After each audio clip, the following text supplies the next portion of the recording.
Chapter 1177. The golden light disappeared, and Tang Jing returned to his original appearance. His heart was as calm as still water, and his previous excitement calmed down. Of course, he understood the reason for all his changes.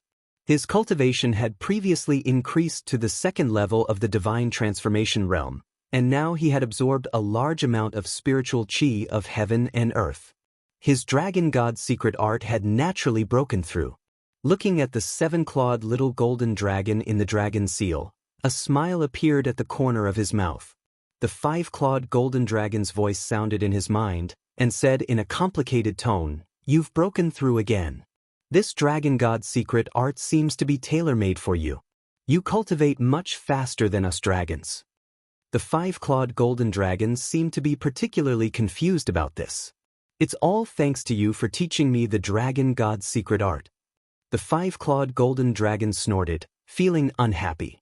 He was branded by Tang Zhang's soul, and that time it also helped him break through the dragon god secret art. Recalling the seven-clawed little golden dragon just now, it thought unhappily, "I've already broken free, and my cultivation is also improving day by day. I believe it won't be long before I can return to my peak state." Perhaps, this was the only thing that could make it slightly gratified. "You can go to the 7th floor of Langya Pavilion. You must have been looking forward to this day for a long time," the five-clawed golden dragon said. Tang Jing smiled and said, "Of course, the Langya Pavilion is so mysterious, and every time I take a step forward, there will be new discoveries. This is a huge temptation to me, and now I can't wait to go in and take a look." His tone changed and he said, "However, it's obviously not the time now. We'll talk about it when we get back. You'll definitely have a big surprise," the five-clawed golden dragon said mysteriously. Tang Zheng was stunned and wanted to ask, but seeing that the five-clawed golden dragon was tight-lipped, he dismissed the idea. Since it was a surprise and not a scare, then there was no problem. Moreover, even if it was a scare, he was not afraid. Although there were many dangers in Langya Pavilion, he was not the same as before. With such a powerful strength, he would always have the ability to protect himself. The Tree of Life had been watching Tang Jing. Seeing his changes, it said in a deep voice, "The great world has successfully advanced, and you have personally experienced the changes. If the ghost realm disappears, then our world will be even more powerful. For you cultivators, cultivation will be faster. Isn't this a good thing?" Clearly, the will of the Tree of Life had not disappeared. Tang Zheng was unmoved. He looked at the Tree of Life indifferently and said, "You've seen the power of the ghost realm before. Do you really want to start a war between the two realms?" Without waiting for the Tree of Life to answer, Tang Jing shook his head resolutely. "I won't mess around with you." The Tree of Life was resentful and helpless. "Since you have the ability to protect yourself, then we will take our leave. I hope you will take care of yourself." In the past, Tang Zheng was worried that the Tree of Life would be harmed. After all, Xing Feng had used a device to take away a portion of the sap. But today was different from the past. The Tree of Life's ability to protect itself was more than enough. Unless it was a very powerful expert, the Tree of Life would not be threatened. Whether it was Qi Yu or the old subordinates of the Yellow Emperor, they would not harm the Tree of Life. This was because it was related to the spiritual energy of this great world. Without the Tree of Life, the human world would be reduced to a small world, which would do them more harm than good. The Tree of Life was silent for a moment and said, "I hope you can change your mind one day." Tang Jing snorted and said resolutely, "There will be no such day." Seeing Tang Jing turn around and leave, Heaven Monk looked at the Tree of Life with a complicated expression, and also left. The vast desert turned into a grassland, leaving behind only the towering Tree of Life and this green oasis that was exuding a thriving life force. The two of them saw the entire desert turn into an oasis along the way. Their eyes were filled with shock and they could not help but fall into silence. After walking out of the desert, Tang Jing stopped in his tracks. With a thought, Yi Dingdang and Fang Shishir simultaneously flew out of the Sumru world. The two of them had a cautious look on their faces, completely focused, as if they were preparing to fight to the death, but when they saw the lush green scene in front of them, they were stunned at the same time. "Where is this?" Tang Jing laughed involuntarily and said, "We have retreated to the edge of the desert." Edge of the desert? Yi Dingdang frowned and looked into the distance. How is this a desert? This was clearly an oasis. Fang Shishir also had the same question and said innocently, "This is not a desert. The desert no longer exists and has turned into an oasis. The tree of life has already turned our world into a large world. After the rain fell, it became like this." Tang Jing gave a brief introduction. Yi Dingdang and Fang Shishir looked at each other in dismay. They did not think that it would be so miraculous, especially since Yi Dingdang was a cultivator. They could not help but say with some envy, "You said that after becoming a large world, this world would be more suitable for cultivators to cultivate and live. Then wouldn't the living space for us cultivators become smaller and smaller? If I had known this earlier, I would not have learned martial arts in the past. Wouldn't it have been better if I had directly cultivated magic like Shishir?" Seeing the depressed expression on Yi Dingdang's face, Tang Jing's head moved. The carefree Yi Dingdang rarely had such a depressed expression. It was obvious that this matter had a great impact on her. "Dingdang, don't belittle yourself like this. Didn't Tang Jing say that? Cultivators can also cultivate to become very powerful and not lose out to cultivators in the slightest." Fang Shishir held her best friend's hand and consoled her. The two of them advanced and retreated together. Their friendship deepened day by day and they had already become very good friends. Yi Dingdang pouted with an embarrassed expression and said with a bitter smile, "Don't comfort me. In the future, I will definitely not be your opponent. When the time comes, don't bully me." Fang Shishir's expression became cold and said, "Ding, what are you saying? How could I bully you? No matter what I become, I will always be your best friend. I will protect you and will never bully you." Yi Dingdang was extremely moved and tightly held Fang Shishir's hand. Cough cough. Tang Jing coughed and interrupted the two of them.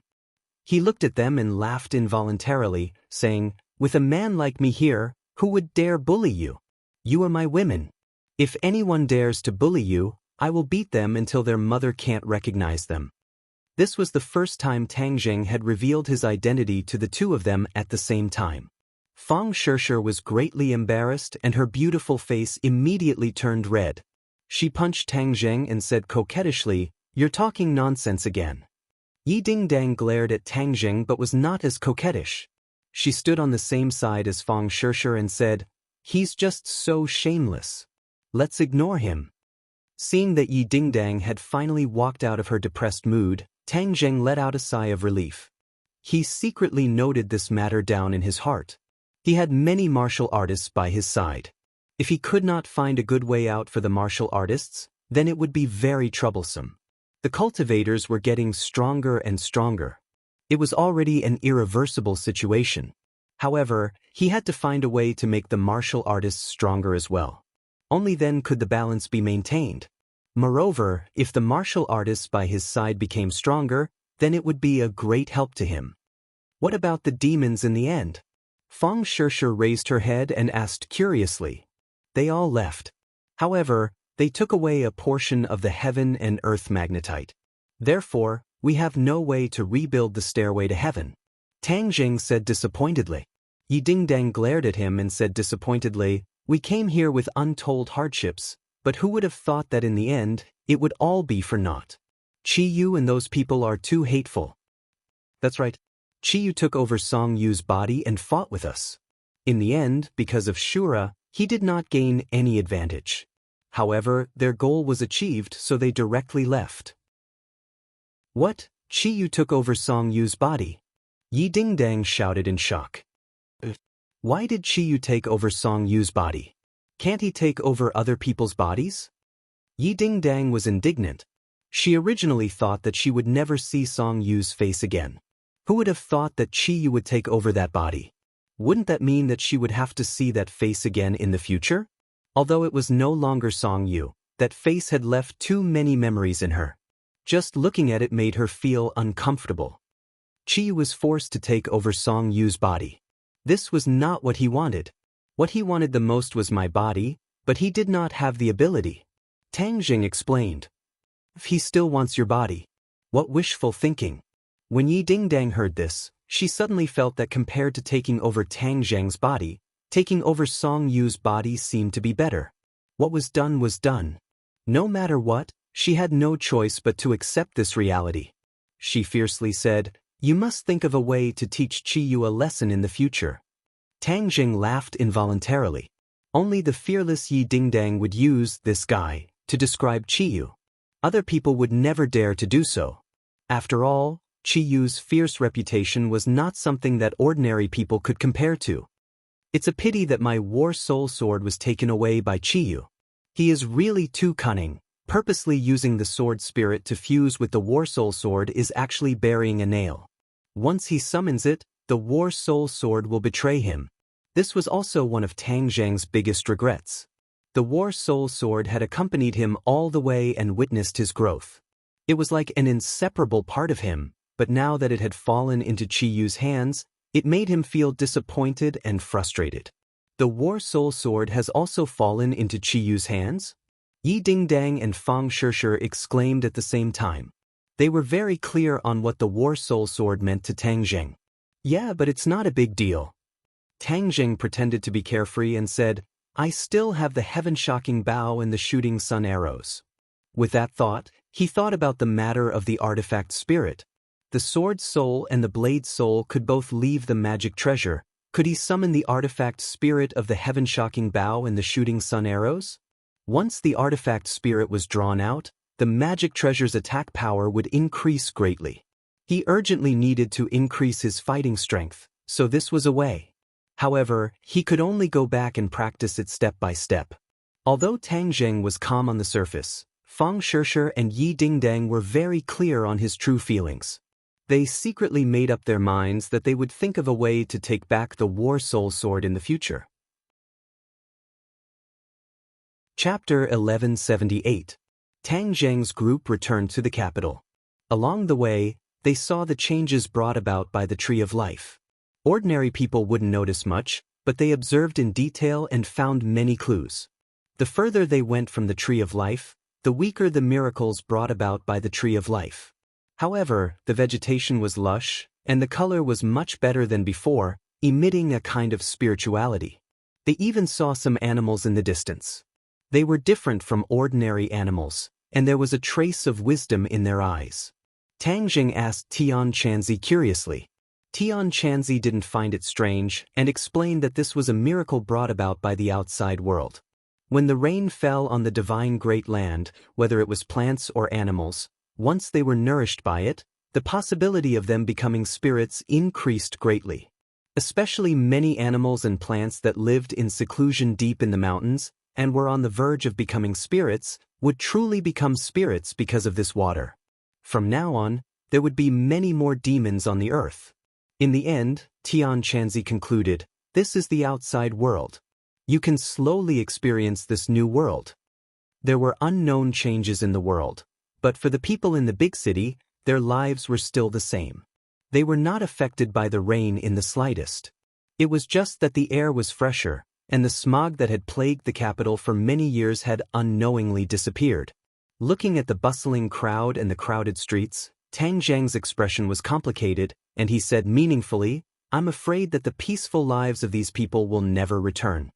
Tian Chanzi shook his head and said, "You're wrong. The lives of ordinary people won't change much. You haven't lived in ancient times, so you don't know the situation of the outside world. The stronger the strong, the greater the responsibility they have to shoulder. They won't easily disturb the lives of ordinary people." Tian Chanzi frowned and asked, "Didn't you always say that the big world is a world where the strong preys on the weak? That's for cultivators. The lives of ordinary people are actually very far away from the lives of cultivators, so there's no need to worry too much. The real chaos was in ancient times. Ever since the gradual development of civilization, the order of the world has been established. The real powerhouses will not harm ordinary people. Instead, they will form an invisible alliance to ensure the lives of ordinary people." Tian Chanzi said solemnly, describing another world to Tang Zheng. "Is this the duty of the righteous path?" Tang Zheng asked thoughtfully. Tian Chanzi looked at him approvingly, as if he was a promising child, and proudly said, "Of course, this is the duty of the righteous path, to prevent the demons from stirring up trouble, and to protect the peace of the world."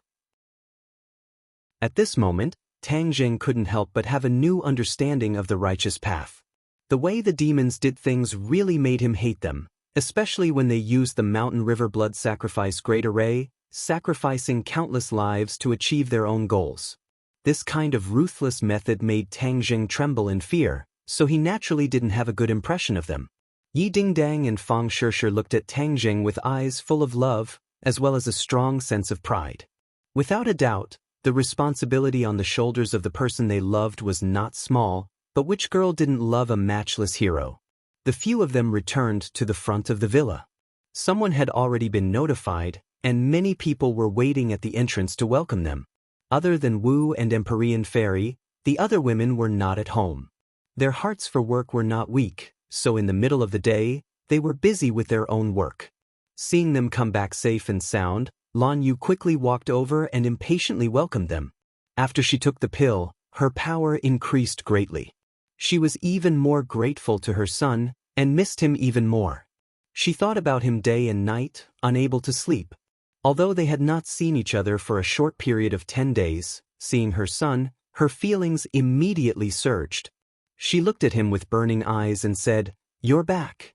Tang Jing felt her fluctuating emotions and nodded. "Is everything okay at home?" "Everything is fine. How about you?" "I'm fine." Tang Jing raised his head and saw that everyone was staring at him, so he told everyone to return to the house, especially Empyrean Fairy, who looked at him with a strange gaze. He knew that she felt it more deeply than the others, so she definitely had many questions.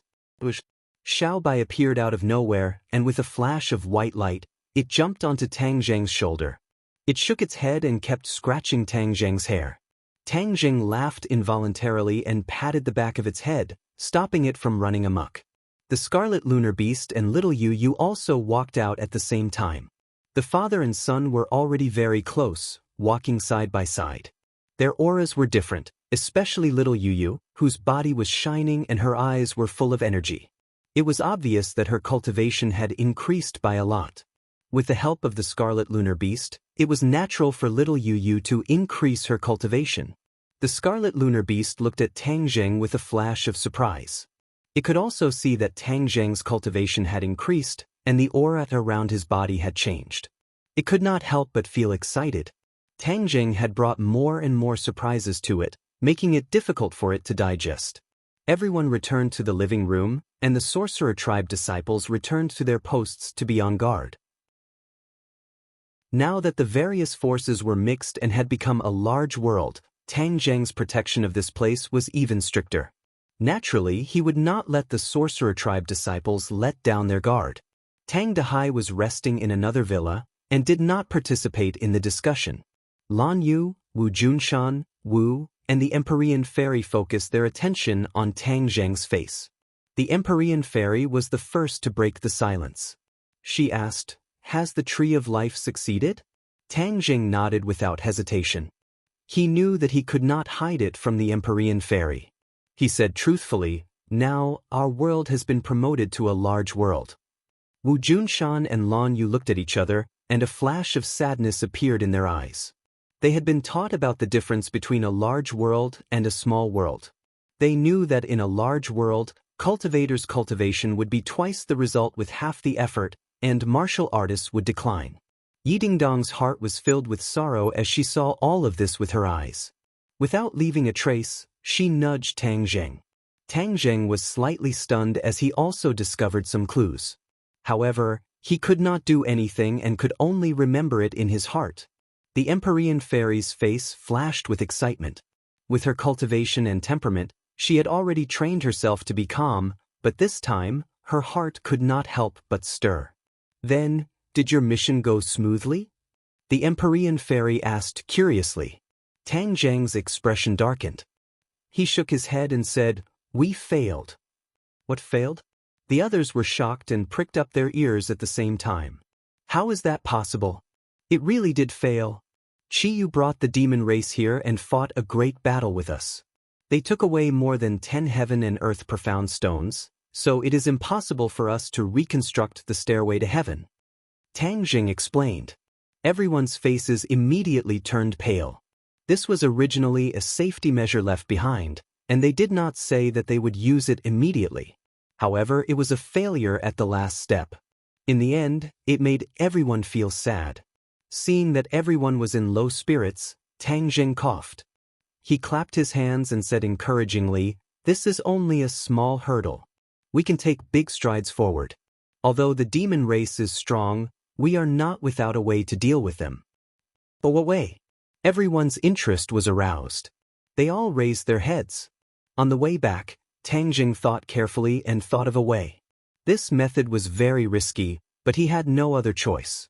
The Shura was strong and was not inferior to Chiyu. Chiyu's strength would recover, but the Shura's fighting strength would not stagnate. After unlocking his wisdom, the Shura's strength would increase by leaps and bounds. This was Tang Jing's judgment. As for whether it would become a reality, it was still unknown. This gave him an idea, and that was to use the Shura to deal with Chiyu. Together with them and the witch race, it was not necessarily that they did not have the ability to resist. At least, they could stop the advance of the demon race and protect the civilians. This was a last resort. But other than this method, he did not have any better ideas for the time being. As for the emperor's old subordinates, Tang Jing did not count on them. Although they were the source of the righteous path, they had a lot of grudges with him. They would definitely not let it go. He had to be on guard at all times. The key now was to convince the Shura to cooperate with him. As for making the Shura submit, Tang Jing did not dare to have extravagant hopes. After all, the Shura was too strong and had a cruel nature. No one else could suppress him. Only his Ksitigarbha Sutra could. Seeing everyone looking at him curiously, Tang Jing revealed the riddle and said, "Shura." Empyrean Fairy and the others were suspicious. They did not know that the Shura had unlocked his wisdom. Tian Chanzi had an idea. He looked at Tang Jing with burning eyes and said, "You want to use the Shura to deal with Chiyu? Although the Shura has unlocked his wisdom, he does not listen to your orders." The Shura has unlocked his wisdom? Empyrean Fairy also knew of the Shura's existence. She understood what kind of existence he was. Hearing that the Shura had unlocked his wisdom, she could not help but open her mouth wide. Yes, the Ksitigarbha Sutra has unlocked the Shura's wisdom. Moreover, he is no longer a big deal. He has become a normal person. It's just that his nature is cruel and bloodthirsty. I have suppressed him in the Sumeru world. Tang Jing briefly explained. Empyrean Fairy was skeptical and asked, "You really think that the Shura can fight against Chiyu? You should know that Chiyu is not an ordinary person's strength." As the daughter of the Emperor of Heaven, Empyrean Fairy knew more about Chiyu than ordinary people. She had also heard the Emperor of Heaven talk about the past and present. Chiyu was the most ambitious and ruthless person in tens of thousands of years. If he had not met the Yellow Emperor, Chiyu would have definitely unified the world. At that time, it was unknown what kind of scene it would be. Empyrean Fairy was influenced by what she saw and heard. Naturally, she was in awe of Chiyu. She could not help but doubt whether Tang Jing's plan was feasible. Tang Jing had been with Chiyu for too long and did not have the same reverence as her. He said disapprovingly, "No matter how strong Chiyu is, he is still a person. As long as he is a person, he can be defeated. He only needs to find a way and method." The Shura and Chiyu have already fought a great battle. Chiyu could not do anything to the Shura. Instead, he almost suffered a double loss, so I think this method can be tried. Chapter 1179. Tian Chanzi pondered for a moment before nodding. "Since you're so confident, let's give it a try." Pinnacle Novel X. Seeing that he supported Tang Jing, the others had no objections. "There's no time to lose. You guys go rest first. I'll go back to my room to cultivate." Tang Jing was impatient. The current situation was dangerous. He couldn't let go of any time. He had to seize every opportunity to become stronger. Everyone was affected by his emotions and went back to their rooms to cultivate. Lan Yu had a lot to say, but she didn't have the chance to. She sighed and went back to her room with her husband. "Don't sigh. It's a good thing that our son is working so hard. If he was lazy, you would be worried. Wu Junshan saw through his wife's thoughts and comforted her. Lan Yu raised her eyelids and glanced at her husband, saying, "Your heart is really big. Our son has great ambitions, and as parents, we are naturally happy. But you don't know the danger he is facing. You heard him describe it in just a few words, but do you know how dangerous it is for him this time?" Wu Junshan was sad. Of course he knew. "I thought that after I took the pill, I could share his burden. I didn't think that I was still too weak and was left far behind. Now that we're in the outside world, the cultivators will become stronger and stronger. We martial artists will become a burden and be swept into the trash bin of history. Aren't you worried? Don't you have a sense of urgency? If we can't help our son, then what kind of parents are we? How can you expect our son to recognize us?" Lan Yu said earnestly, her face becoming more and more gloomy. "Our son isn't that kind of person." Wu Junshan said resentfully. Lan Yu snorted, saying, "Of course he's not that kind of person. But you've been left far behind. Do you still have the nerve to stay by his side? Wasn't our original goal to stay by his side to protect us? Now it's reversed and he's the one protecting us. Then what do you think we should do?" Wu Junshan was helpless. "We have to become stronger, much stronger." Lan Yu's eyes burned with passion as she said. Looking at his wife in a daze, Wu Junshan felt a spark ignite in his heart. He nodded heavily. "I know what you're thinking, and I support you. But how can we make it happen? Reading 10,000 books is not as good as walking 10,000 li. If we just sit here and scratch our heads, we won't be able to come up with a good idea. Why don't we leave and travel 10,000 rivers and mountains? Perhaps we'll have some unexpected gains." Lan Yu's heart was moved as she spoke. Wu Junshan glanced at the door and said, "Are you willing to leave your son?" Lan Yu's eyes flashed with tenderness, and the love of a loving mother was unmistakable. But in the end, she still gritted her teeth and nodded resolutely. "This is for a better future with my son. This temporary sacrifice is worth it."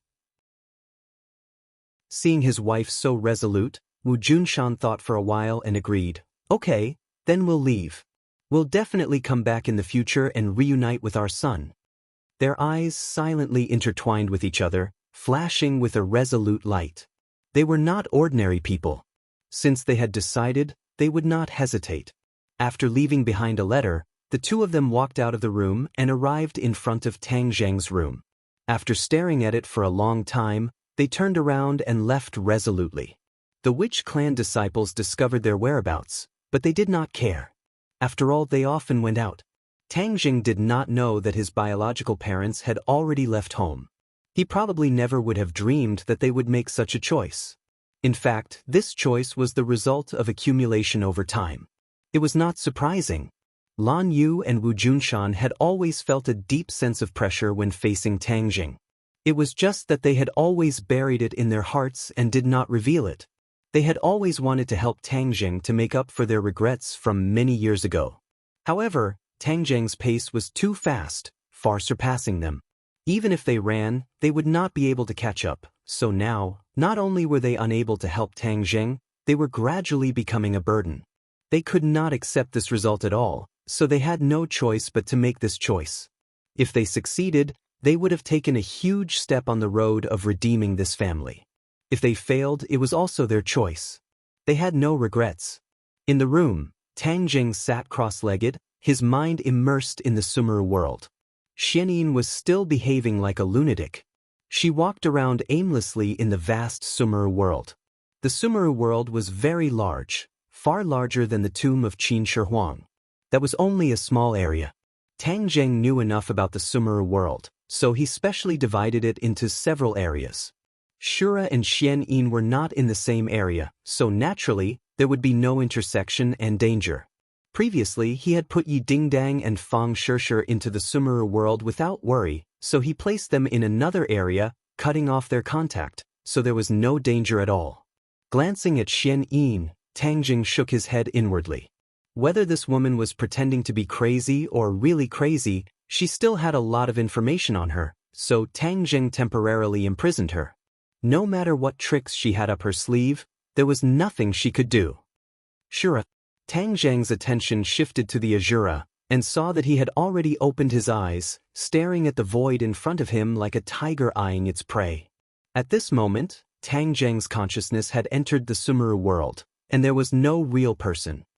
What's the use of imprisoning me? Shura's lips curled into a cold smile as he asked mockingly. Tang Zheng's heart trembled. From Shura's reaction, he could see that his intelligence had increased again, clearly due to the effect of the Ksitigarbha Sutra. Shura was very cunning, knowing that Tang Zheng had to use the Ksitigarbha Sutra to suppress him. This was exactly what he wanted, but Tang Zheng did not have a way to break it. If I don't imprison you, could it be that I will allow you to willfully slaughter the innocent and destroy all life? Tang Zheng asked, his voice resounding in the air like rolling thunder, shaking the air to the point of buzzing. Haha, I'm not a human, what's wrong with killing a few? Shura did not think much of it and laughed wantonly. Tang Zheng frowned and said sternly, with me here, I won't let you be so arrogant and despotic. You think you can suppress me for life? Shura asked disdainfully. Tang Zheng's head thumped. He was not completely sure. After Shura's intelligence increased and his strength increased, would the Ksitigarbha Sutra still be effective? But this was not a question he should be thinking about, so he said with a cold face, Shura, no matter how much you say it, it's useless. Now that you are under my control, you must listen to me. I only listen to myself, no one can make me listen to orders.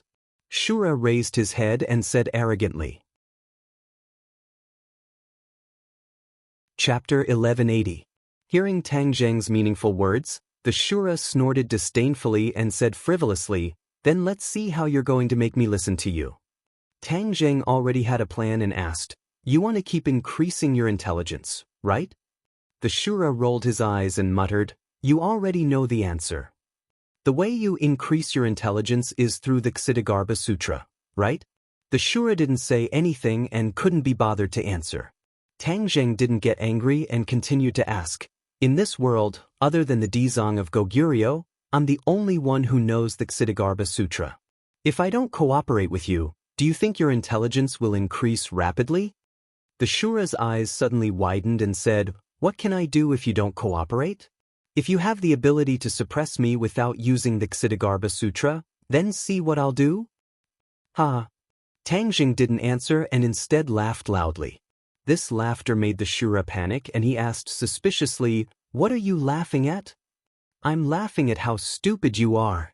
Tang Zheng coldly reprimanded. I'm stupid? I've already unlocked my intelligence and you still dare to call me stupid? The Shura retorted hoarsely. This performance was exactly what Tang Zheng wanted. In fact, he had already evaluated the Shura's intelligence.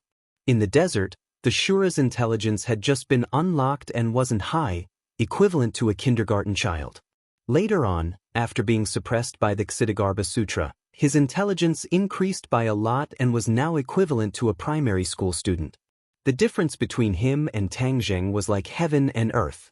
Seeing that the Shura didn't have any shrewdness and was easily angered, Tang Zheng was even more certain of this point. This made things even easier to handle. Of course you're stupid. Do you think you can rely on brute force to fight for the world and contend against Chiyu? Your thinking is too simple. If this isn't stupidity, then what is? The Ksitigarbha Sutra may have opened up your wisdom, but you are currently like a 3-year-old child, so how could you possibly contend against Chiyu? Tang Zheng purposely used a disdainful tone as he spoke with disdain. This set of provocation was very effective. The Shura was immediately speechless and panted heavily. Unless your intelligence improves by leaps and bounds, you won't be able to compete with the vicious and merciless Chiyu. Tang Zheng deliberately directed his hatred towards Chiyu. It was not unreasonable to say that public opinion could distort the truth and accumulation could corrode the bones. A person with the intelligence of a child would not notice if hatred was instilled into their ears. They would only accept it bit by bit, and it would seep deep into their bones. Tang Zheng had used this method to make Shura view Chiyu as an enemy.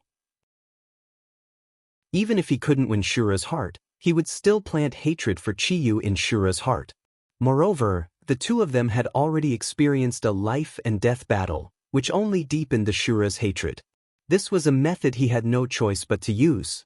It wasn't very clever, but when he thought about how Chi-Yu had sacrificed hundreds of millions of lives, as well as the harm he could bring to the world, Tang Zheng couldn't care less. The Shura's eyes flickered with hesitation and hatred. In the end, he stomped his foot and said through gritted teeth, "Then what do you think?"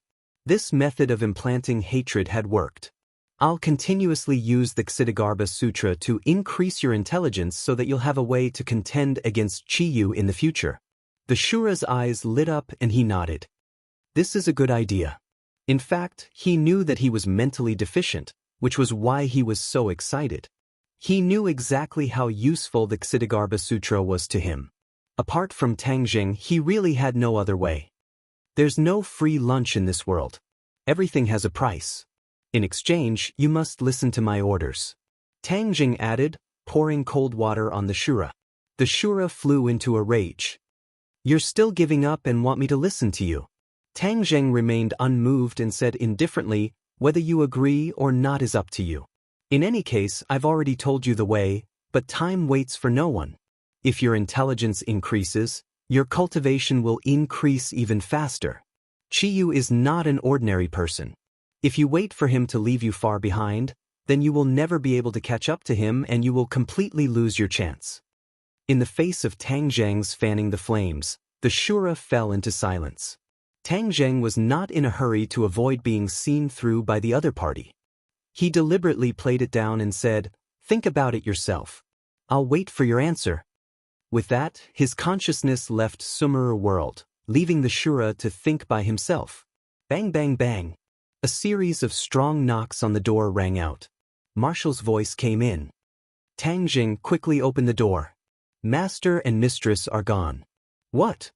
Tang Zheng stood up and rushed out with large strides, only to see Marshall anxiously standing at the door. Ever since the two of them met, he had rarely seen Marshall like this, so his heart skipped a beat. He held onto her shoulders and said gently, "Calm down, tell me clearly what exactly happened?"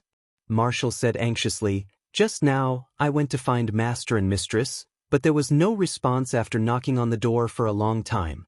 Then I rushed in and found that the room was empty. Then I went to ask the Witch Clan disciples and they saw master and mistress leave."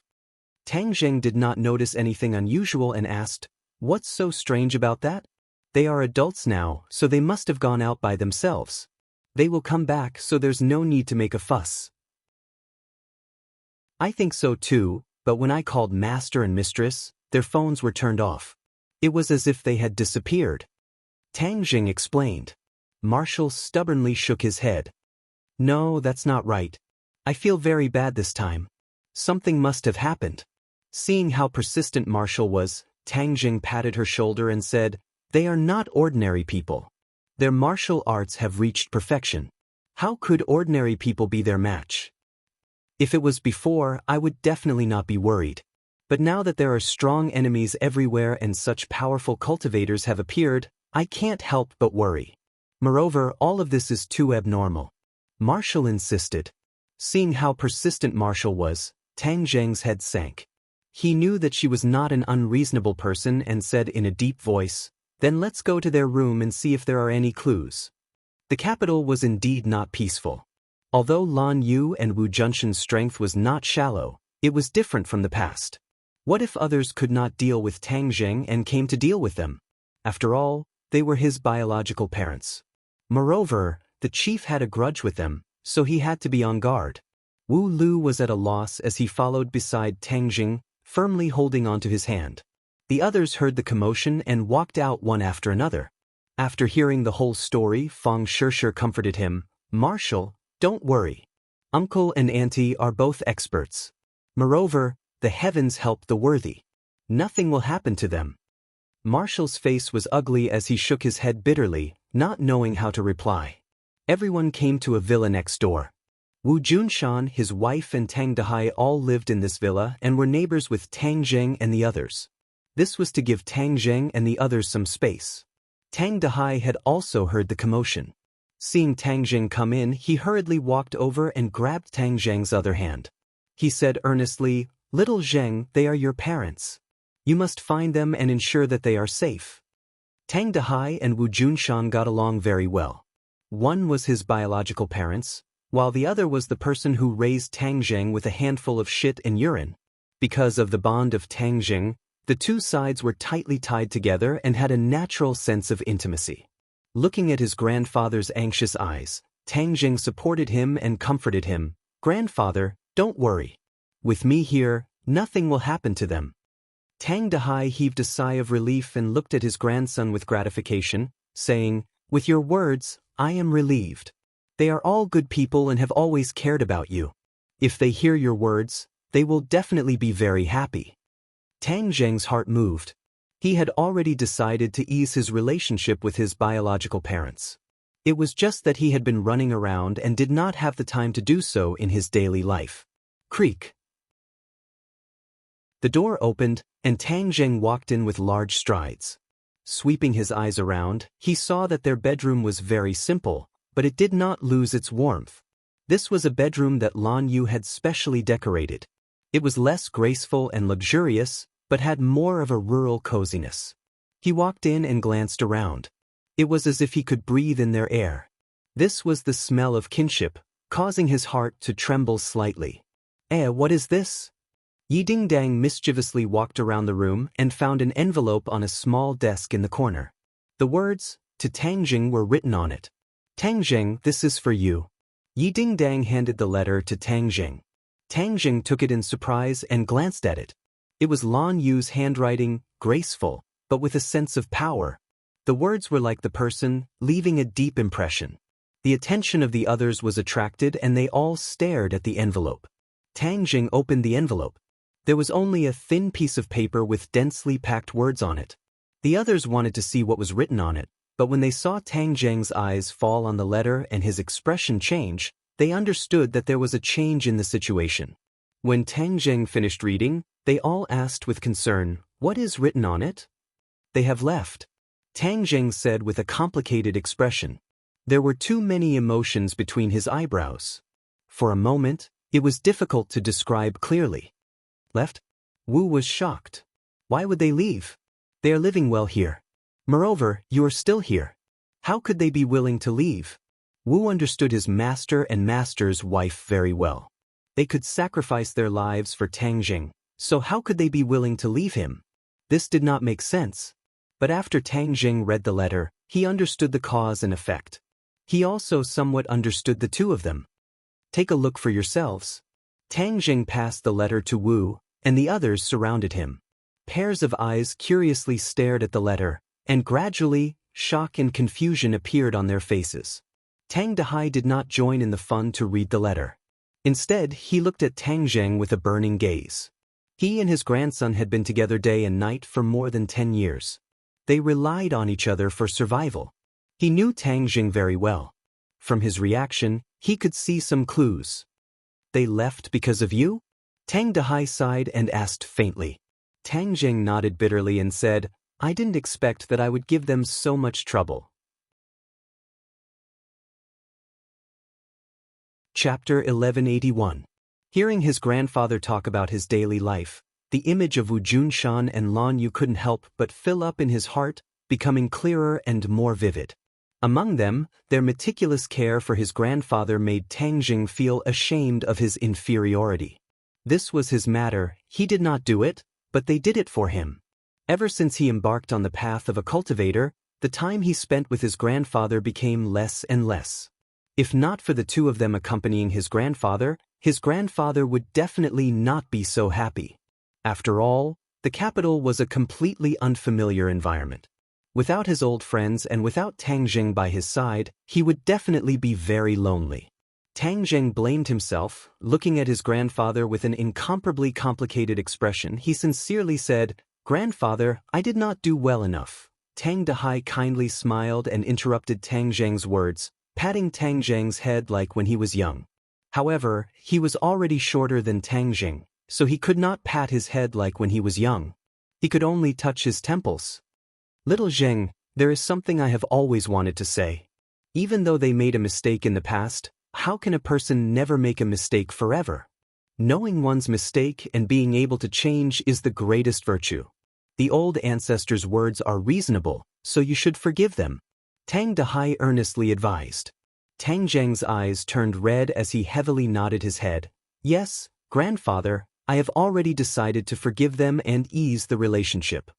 Tang Dehai smiled with gratification. I knew that my grandson was a reasonable person, he just needed time. If they heard your words, they would definitely be very gratified. But they've already left. Tang Zheng was disappointed and frustrated. But they will come back, won't they? Tang Dehai blinked his eyes and asked with a smile, Actually, I understand their feelings. You are still a child, so it is difficult for you to understand all of this. They don't need to leave at all. Why would I dislike them for being weak and not being able to help me? Tang Zheng said in confusion. These were the words in the letter. Tang Zheng felt that it was strange and did not understand their thoughts. Tang Dehai let out a long sigh, but he understood their difficulties and said, You don't think so, but they will, because they owed you in the past and now want to make it up to you. Now that you are walking in front of them, they are powerless to make it up to you, so the guilt in their hearts will become stronger and stronger. They must find a solution, but they can't let you worry about it. They can only solve it themselves, so they will leave. Do you understand? Hearing his grandfather's analysis, Tang Zheng's heart fiercely jumped a few times. He was not a father, so he did not understand this kind of feelings, but he felt that his grandfather's analysis was reasonable. He helplessly shook his head and said, Since they have such thoughts, they will definitely not let me. Tang Dehai nodded his head, Of course. Wu's gaze finally left the letter and asked anxiously, Then will they come back? They will definitely. Tang Dehai replied without hesitation, Little Zheng is their only tie. No matter how difficult it is, they will overcome it one by one and come back to meet you. Seeing his grandfather so confident, Tang Zheng believed him a little. The old man had always left some leeway when he spoke, but this time he was so sure. Tang Dehai understood their thoughts, which was why he was so confident. Marshall still could not hide his worry and said, But it's so chaotic outside, what if they encounter danger? Especially Chi Yu, the Emperor's old subordinates, and even the 100 Transformations Star Lord. These people are all very strong, and knowing their identities, that would be terrible. Tang Zheng patted her hand and said, Don't worry, you have to believe in them. You have been with them for more than 10 years. Don't tell me you don't have this bit of confidence in them. No matter how dangerous this world is, they still have the power to protect themselves. Marshall was at a loss for words. She was worried and confused. She understood the strength of the two the best. For Wu Junshan to be able to sit in the position of martial sect master, how could he be an ordinary person? Other than martial arts, there were very few people who could compare to him in other aspects, so he would not be in too much danger. When the others read the letter and heard Tang Dehai's analysis, they also understood the difficulties of the two. It turned out that the thoughts of a parent were much more complicated than that of a son. It was far from what they could imagine. Only Tang Dehai, who had painstakingly raised Tang Zheng, would be able to empathize with him. Marshall finally heaved a sigh of relief, but his face was still embarrassed as he said, Tang Zheng, can I ask you for a favor? Seeing her abnormal expression, Tang Zheng asked curiously, What is it? Just say it, I will definitely do it. Towards his own woman, he did not make any excuses, nor did he have any thoughts of avoiding her. No matter how difficult the matter was, he would do his best to complete it. When they come back, can you reconcile with them? Marshall looked at Tang Zheng expectantly and asked. Reconcile? Tang Zheng was slightly startled. He knew what these two words meant. This was not a simple reconciliation, but to recognize them as parents. Although Tang Zheng already had plans to ease their relationship, he still did not want to accept them immediately. Their actions this time had undoubtedly stimulated Tang Zheng, causing waves to surge in his heart. He seemed to understand that it was not easy to be a parent. Marshall looked at Tang Zheng with sparkling eyes and asked, Can I? This was the greatest wish of her master and mistress. She had always chosen to let nature take its course, but their actions this time had stimulated her, so she wanted to help them. Tang Zheng clenched his teeth. Marshall's request was not excessive. He did not need to go through a mountain of blades or a sea of flames. He only needed to cross the hurdle in his heart. Whether it was as a son or as a husband, if he was unable to agree to this request, then what was his so-called love? How trustworthy were his previous promises? He took a deep breath and slowly opened his mouth. Marshall looked at him worriedly, both anticipating and afraid of his answer. This was not something else. She knew that if it was something else, no matter how difficult it was, he would not hesitate to agree. But this time, it was too special. If he could not cross the hurdle in his heart, he would not be able to agree. What if he refused? Marshall did not dare to imagine. "All right, I promise you," Tang Zheng said resolutely. "When they come back, I will recognize them. It's not easy for them either." A smile immediately blossomed on Marshall's face, as if a heavy burden had been lifted off her shoulders. She could not help but hold onto Tang Zheng's arm and kiss him on the cheek, her eyes revealing a deep sense of love. The others were flabbergasted as they watched this scene. Although her relationship with Tang Zheng was known to everyone, she had never shown such a bold action in front of others. Marshall immediately realized that he had lost his composure. For the first time, he revealed a bashful expression and lowered his head. However, the corners of his mouth were slightly raised as his heart bloomed with joy. The lover he had chosen was indeed extraordinary. For him to be able to cross the hurdle in his heart, he had not entrusted his life to him in vain. Tang Dehai smiled in relief. This was a sore point in his heart, but he had never revealed it. Now that this matter had been resolved, everyone was happy. He felt that the courage on his shoulders had lightened a lot. This was truly the grandson he had raised himself. Seeing everyone's reaction, Tang Zheng had mixed feelings. He understood that his background affected everyone's hearts. If he insisted on not being able to get over it, everyone would have a sore point in their hearts. This time, everyone was happy. Once he agreed, he felt that the courage on his body had also lightened. In his mind, the figures of the two people involuntarily appeared. Didn't he wish to be able to recognize his parents since he was young? To enjoy the same life as other children? Later on, this thought was forcefully suppressed, to the point that he had almost forgotten about it. Now that his thoughts were clear, this thought that had been suppressed deep in his heart emerged again. If he recognized them, wouldn't he be able to enjoy the kinship he had always dreamed of? Thinking of this, he could not wait to see them. However, he did not show it. When they come back, they will definitely be very happy to know about this. Tang Dehai raised his hand and called out to everyone. This can be considered a good thing. Tonight, everyone will gather together and celebrate. The melancholy of parting was swept away. In the evening, everyone else had returned. Lu Qingmei, Princess N, and Li Xiaotian had also returned to the villa. Mu Hongyan was still dealing with the aftermath of the pharmaceutical factory. The new medicine had been approved and would be on the market soon. This was a critical moment and could not be careless. As a workaholic, she worked almost all day. Princess N's jewelry auction was coming to an end. She had a bountiful harvest and was constantly showing off to Tang Zheng, as if wanting to win a few words of praise from him. Li Xiaotian smiled and did not say a word. She also stayed in the capital and was not in a hurry to return to the Li Palace. This was because she had received news that the official attitude towards Tang Zheng had already been polarized. Many people already saw him as a huge threat, but some people thought that they should rope him in. Her pillow talk plan had begun to bear fruit. For the high officials in their families who had Li Palace disciples blowing pillow talk, they became the backbone of support for Tang Zheng. The opposition was led by the head of the high officials. Li Xiaotian discovered the signs. Although it was temporarily not too harmful to Tang Zheng, she understood that any danger should be nipped in the bud and did not treat it lightly.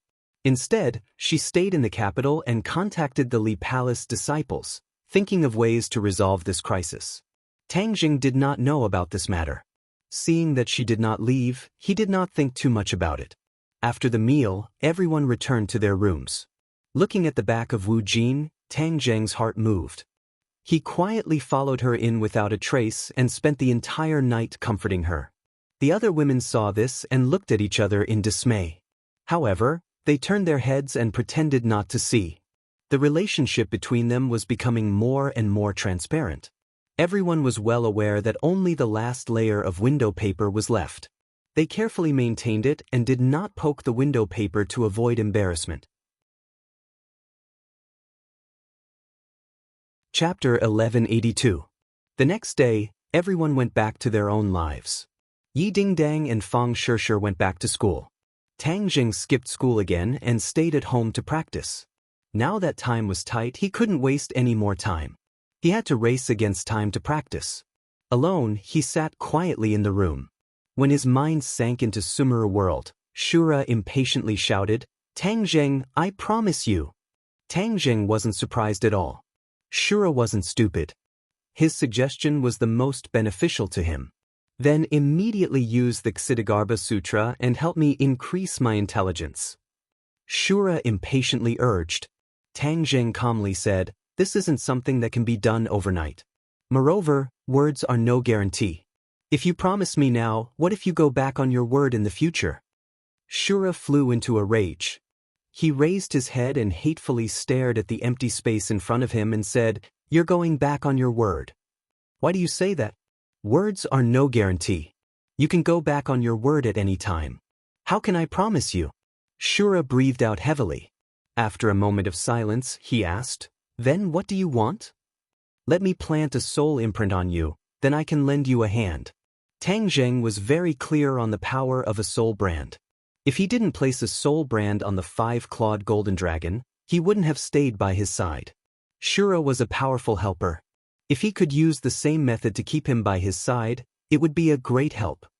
"Soul brand? What is that?" Shura suspiciously asked. He had clearly never heard of this kind of magic. Seeing that he had never heard of the soul brand, Tang Jing's confidence greatly increased. He fooled him and said, "It's just an insurance to ensure that you won't go back on your word." Shura didn't think so. He silently thought, "What soul brand? It's just a bluff. There's no problem in agreeing. Anyway, I'll increase my intelligence first." "Okay, I promise you." Tang Jing was secretly happy but didn't show it.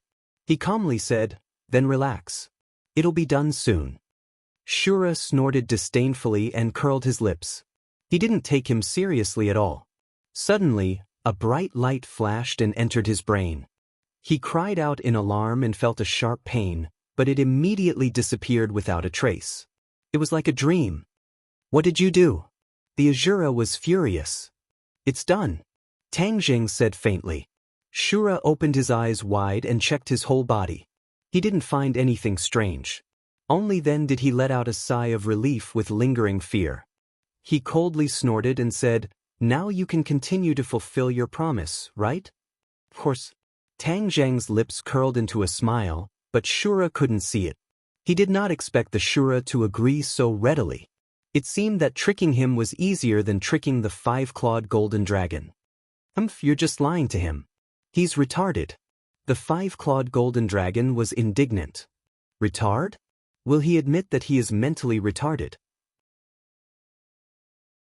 Tang Jing asked with a smile.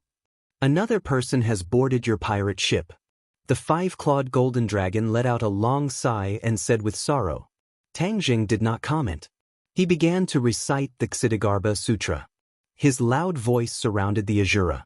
Large Sanskrit characters appeared out of thin air and fell on the Azura's body.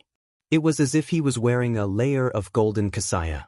The Azura's mood immediately stabilized. His eyes shone with wisdom.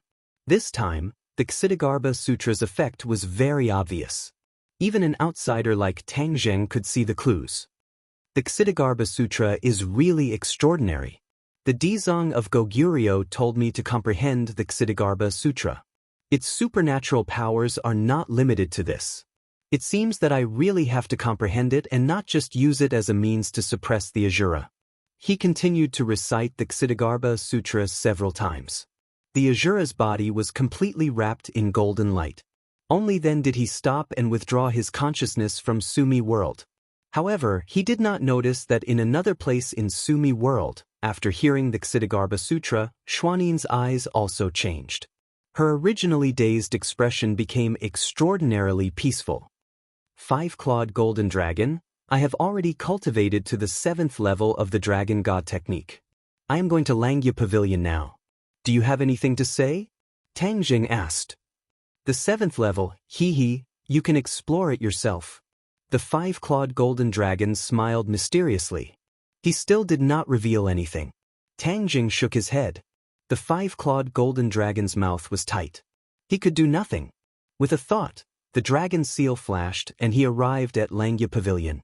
Langya Pavilion stood tall in front of him. He looked up and felt very familiar. He walked in and directly went to the 6th level. Back then, after he absorbed the dragon's soul in the tomb, his dragon god technique broke through to the 6th level. This meant that he could go to the 6th level of Langya Pavilion. However, one thing after another happened unexpectedly. He did not have the time to calm down and study the 6th level of Langya Pavilion. Moreover, he could only enter Langya Pavilion once a month. If the time was not up, he could only look at the sea and sigh. He never thought that he would break through to the 7th level of the Dragon God technique so quickly. Now that he had broken through 2 levels, he might as well explore both levels at once. The 5th level hid the Taiji dual form sword technique. What would the 6th level contain? His heart was filled with curiosity and anticipation. Bang! He stepped on the 6th level and looked around. The scenery in front of him suddenly changed. It was not a floor but another world. It was incomparably vast. He subconsciously lowered his head, only to find that he was suspended in the air. There was no floor, and the Langya Pavilion had disappeared. He stood in the boundless sky, and the sound of the whistling wind swept past his ears. If it was an ordinary person, they would have been scared to death. After Tang Jing recovered from his astonishment, he calmly walked forward. Although he was high up in the sky, he was strolling as if he was walking on flat ground. Roar! A dragon's roar suddenly came from afar. It was earth-shattering and reverberated like thunder. He subconsciously stopped and curiously looked in the direction of the sound. His pupils involuntarily shrank as he stared into the distance. Dragon! He saw a dragon. This dragon was shining with golden light. It actually had 6 dragon claws. It was obviously an existence stronger than the 5-clawed golden dragon. It was fighting with all its might, and its opponent was a human. This person was tall and sturdy. He held a long whip in his hand. It was very flexible and powerful in his hand. The battle between the 2 sides was very fierce. The air was torn into pieces and the mountains below collapsed. It was as if the world was about to be destroyed. Tang Jing was shocked. Was this the strength of the 6-clawed golden dragon? Tang Jing knew that the 5-clawed golden dragon's strength had deteriorated. Tang Jing did not know its true strength, but after seeing the 6-clawed golden dragon's strength, he had some idea. He was not far from this battle. He even had the urge to take a detour. However, he found that the 2 sides were still fighting fiercely as if they did not see him, an uninvited guest. Seeing that sturdy body, Tang Jing's head moved. He could not help but think of a group that the 5-clawed golden dragon had mentioned before, Dragon Slayers. The dragon clan was high and mighty. Ordinary people did not dare to be enemies with them. Only the Dragon Slayers dared to provoke them. The Dragon Slayers liked to kill the dragon clan and absorb the dragon soul to improve their strength. Of course, the dragon clan's corpse was also a huge treasure. The Dragon Slayers would not miss it. Boom! With a loud sound, the long whip ruthlessly struck the 6-clawed golden dragon's body. The 6-clawed golden dragon's skin and flesh were torn open. The 6-clawed golden dragon's aura was clearly weakened. The other party followed up with another attack. The long whip wrapped around the 6-clawed golden dragon. No matter how hard he struggled, it was useless. Roar, roar, roar. A long dragon roar resounded through the heavens and earth, filled with endless anger. However, all of this did not have the slightest effect. That person shook his hand, and the long whip wrapped around the 6-clawed golden dragon and flew back to him. His hand was as fast as lightning. He directly stabbed the 6-clawed golden dragon's abdomen from the wound. A miserable cry soared into the sky. Tang Jing turned pale with fright. He could not help but shout. However, he immediately realized the danger. His strength was worlds apart from his opponent's. Even the 6-clawed golden dragon had died in his hands. He could not even withstand a single blow. He felt as if his throat was being choked. He quickly shut up and opened his mouth wide. His heart was beating so fast that it almost jumped out of his throat. The man seemed to have heard Tang Zheng's cry. He suddenly turned his head. A cold light flashed in his eyes. It was chilling. Tang Zheng wanted to hide, but he found that there was nowhere to hide. He was completely exposed under the other party's eyes. The two sides were more than 100 meters apart. For such an expert, he could rush over in an instant. Tang Zheng had no way to resist. His body was tense. He was ready to fight. However, the other party's gaze swept over him as if he was air. It swept past him as if he did not exist at all. The other party frowned deeply and muttered to himself, "I clearly heard someone talking, but I didn't see anyone. Could it be that he used an illusion? That's impossible. Who can use an illusion to deceive my eyes?" Although they were more than 100 meters apart, Tang Zheng could still hear these words clearly. He was very surprised. He was clearly exposed in broad daylight. Why couldn't this person see him? This did not make sense. He could hear voices. Why couldn't he see people?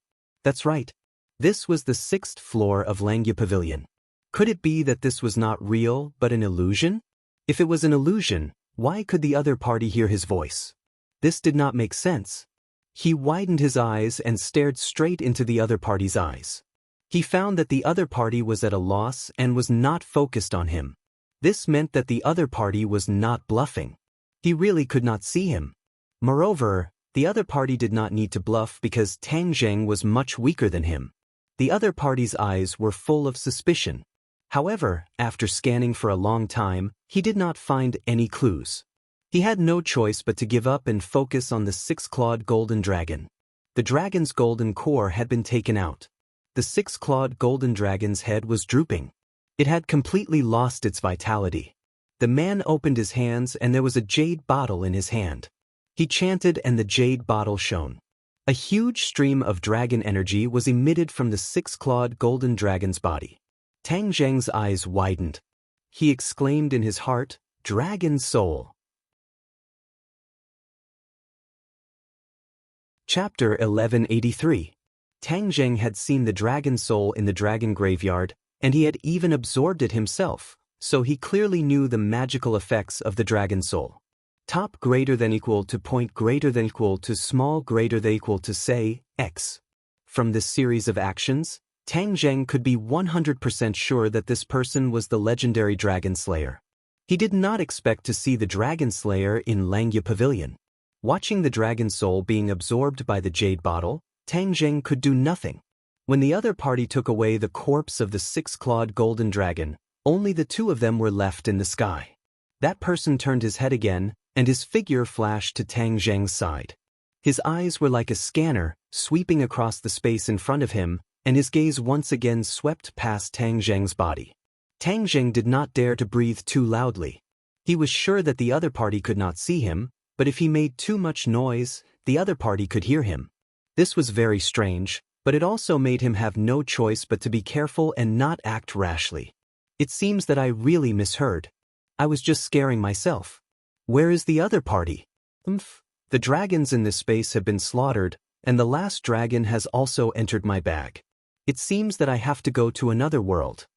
Listening to him muttering to himself, Tang Zheng's heart thumped fiercely, as if it was about to jump out. This was because his words revealed too much information. Where was this space? There were dragons in it, but they were all killed by the Dragon Slayer, and they had to go to another world. In other words, the Dragon Slayer had the ability to travel through space. From this point, one could completely see the strength of the Dragon Slayer. It was no wonder that the dragons were so passive when facing the Dragon Slayer. In addition, the dragons definitely did not exist in one world, but in many worlds. The Dragon Slayer was hunting in different worlds. Would it come to his world in the future? Tang Zheng did not dare to be sure, but he did not rule out this possibility.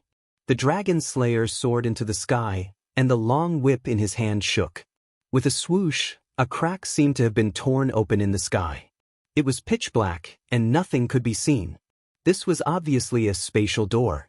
The Dragon Slayer leaped and disappeared behind the spatial door.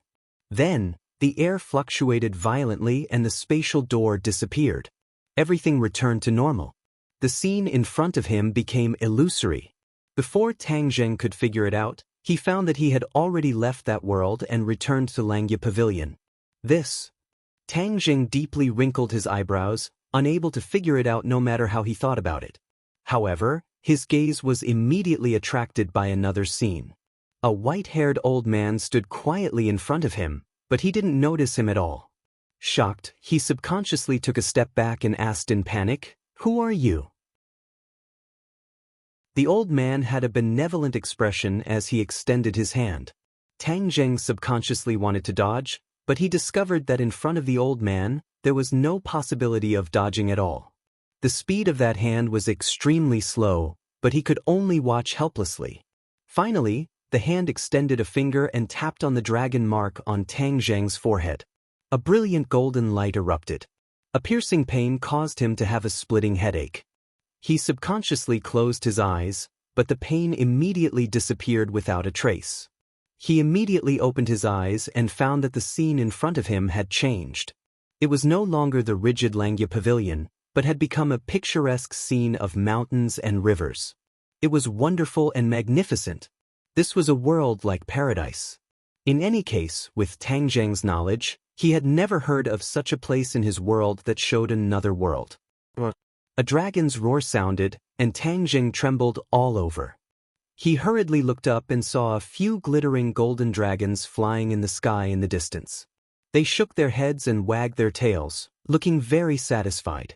The dragon's roar sounded one after another, and he suddenly found the dragon clan further away. Then, more and more dragon clan members appeared, and they were as ordinary as humans. It was not rare at all. This world. He was horrified and seemed to have realized something. This is the dragon clan's paradise, the dragon clan's world. A kind voice sounded in his ears. He quickly turned his head and found that the kind-looking old man was actually standing beside him. "Old man, who are you?" Tang Zheng's vigilance dropped a little, and he asked curiously. "Who I am is not important." The old man shook his head and pointed at the void. He said, "Look at this great world, but it's a pity that it no longer exists." Tang Zheng frowned suspiciously and asked, "It no longer exists?" "Yes, it's destroyed." The old man's face showed a pained expression. Just as he finished speaking, the scene in front of him suddenly changed. The peace and quiet no longer existed, and it became a battlefield with blood flowing like a river.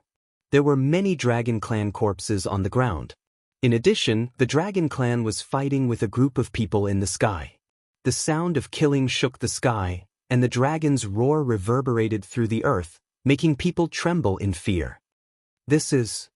Tang Zheng was dumbstruck. A thought flashed through his mind, and he stared at the battlefield. He said, "Is this the invasion of the Dragon Slayers?" The old man said painfully, "Yes." The cruel and cunning Dragon Slayers began to slaughter the Dragon Clan for the Dragon Soul. Our beautiful home was destroyed, and the Dragon Clan had no choice but to step on the path to find a new home. The scene flashed, and a group of Dragon Clan opened a spatial door and left their homeland. The remaining Dragon Clan fought a bloody battle, delaying the Dragon Slayers' footsteps. This battle was very tragic, and in the end, the ground was covered with Dragon Clan corpses. The Dragon Slayers shuttled back and forth, absorbing the Dragon Soul. Tang Zheng trembled with fear. This scene clearly happened a long time ago, and it was just a fantasy. It was completely different from what he saw before. This was because when he was talking to the old man, the Dragon Slayers passed by them without them noticing. Tang Zheng suppressed the surging emotions in his heart and asked, "Now you know the Dragon Clan's tears of blood, right?" Tang Zheng nodded heavily and said with a heavy expression, "Old man, what is the purpose of letting me see all of this? You are a member of the Dragon Clan, and this is the history of the Dragon Clan. As a member of the Dragon Clan, you have the responsibility and obligation to understand all of this." The old man said sincerely, "I am a human, not a Dragon Clan." Tang Zheng quickly shook his head and denied. The old man's face revealed a profound and mysterious smile, and said, "You cultivated the Dragon God technique, so you are a Dragon Clan." Everyone can cultivate the dragon god technique, so why am I the only one from the dragon clan? Tang Jing asked curiously. Back then, he had imparted the dragon god technique to Lu Qingmei on a whim. It was just that Lu Qingmei's talent in the dragon god technique was not that good, so there was no progress. In the end, Tang Jing found another technique to replace the dragon god technique. The old man looked at Tang Jing with a smile and said, "Then have you seen anyone successfully cultivate the dragon god technique?" Tang Jing shook his head. He had indeed never seen it before. The dragon god technique is the foundation of all the dragon clan's sacred arts. Humans can indeed cultivate it, but they can usually only cultivate to the first 5 stages, and then it is difficult to progress further. Because the dragon god technique was originally created for the dragon clan, other clans can only learn the surface of it, unable to learn the essence. Do you understand? Tang Jing was at a loss. This was new information. The 5-clawed golden dragon had never mentioned it to him. When the 5-clawed golden dragon taught him the dragon god technique, he had bragged about how powerful the dragon god technique was. It turned out that he knew that Tang Jing would not be able to cultivate to a high level and would not have any great achievements. *CK. Tang Jing cursed in his heart. The 5-clawed golden dragon was not easy to deal with. He actually secretly tripped him up, but he was completely unaware. If not for this old man's explanation, he would never have known for his entire life. Moreover, the 5-clawed golden dragon saw that his dragon god technique was getting more and more powerful, so he probably had many questions in his heart, but he did not dare to voice them out.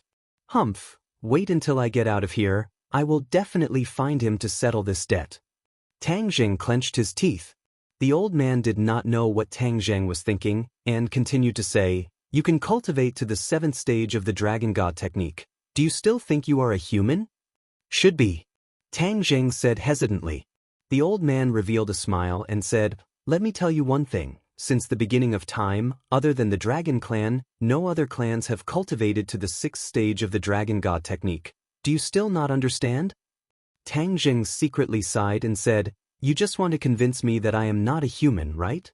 This sentence had been repeated many times by Tian Chanzi and the 5-clawed golden dragon, bringing up old matters again.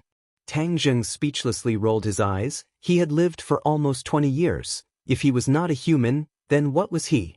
Wasn't this nonsense? If it was anyone else who had lived for dozens of years, but was said to not be a human, their feelings would be similar. The old man looked like a child who could be taught, and patted Tang Jing's shoulder and said, "I am speaking the truth. In fact, being a dragon is something that many clans dream of. Flood dragon transforming into a dragon, carp leaping over the dragon gate. Don't these all prove this point? Carp leaping over the dragon gate can really transform into a dragon?" Tang Jing's curiosity was piqued, and he asked nosily. The old man nodded seriously. "Of course, carp leaping over the dragon gate, transforming into a dragon and soaring into the sky, this is a real situation, but it requires a great opportunity to do so, and this is something that only happens once every 1,000 years. Tang Jing said that it was difficult to win the lottery, and that it was a coincidence. If I'm not a human, then what? After hesitating for a while, Tang Jing compromised, and did not dwell on the question of whether or not he was a human. Since you are a dragon, then you should shoulder the responsibility of being a part of the dragon race. The old man stared seriously at Tang Jing and said with conviction, "The dragon race's responsibility, what is that?" Tang Jing asked in confusion. "Defeat the dragon slayer and return the dragon race to a peaceful home, so that the dragon race will not have to suffer the pain of slaughter for generations to come, strengthen the dragon race, and restore the dragon race to its former glory," the old man said with great excitement. Tang Jing's eyes were wide open. How big of a responsibility was this? Why was it like a 1,000-pound boulder, directly pressing down on his shoulders? Seeing him at a loss, the old man said earnestly, "This is your responsibility, and also your glory. Do you understand?" Tang Jing shook his head in confusion. He really did not understand. "Didn't I just cultivate the dragon god technique? You put the burden of the entire dragon race's revival on my shoulders. Is there anyone who bullies others like this?" When the five-clawed golden dragon taught him the dragon god technique, he did not mention this matter, otherwise, he would not have cultivated the dragon god technique.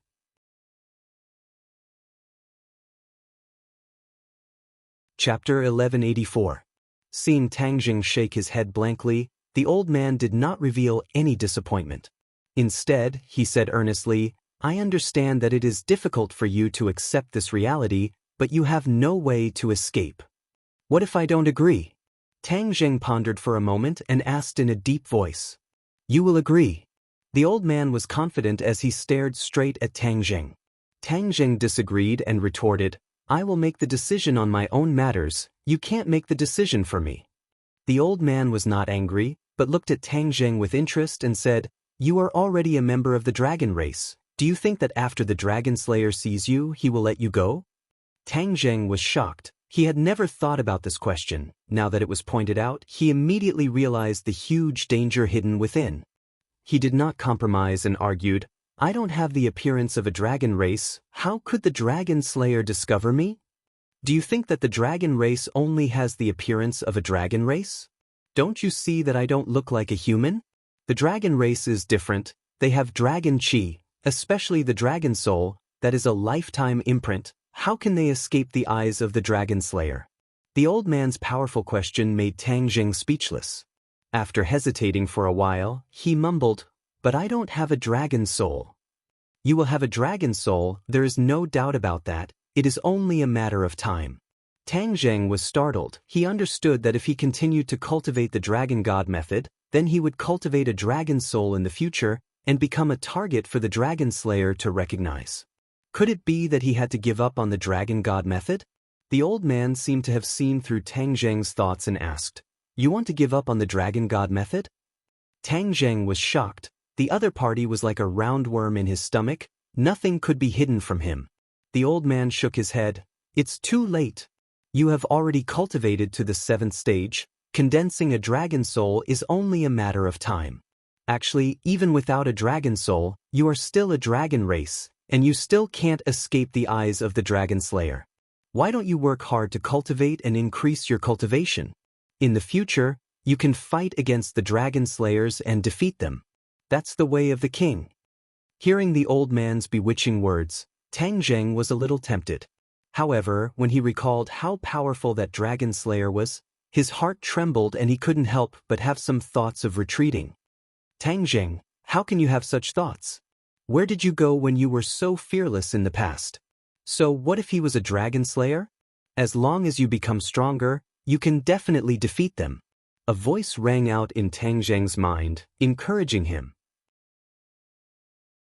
"But even the 6-clawed golden dragon is dead, and even the entire dragon clan is being chased by the dragon slayer.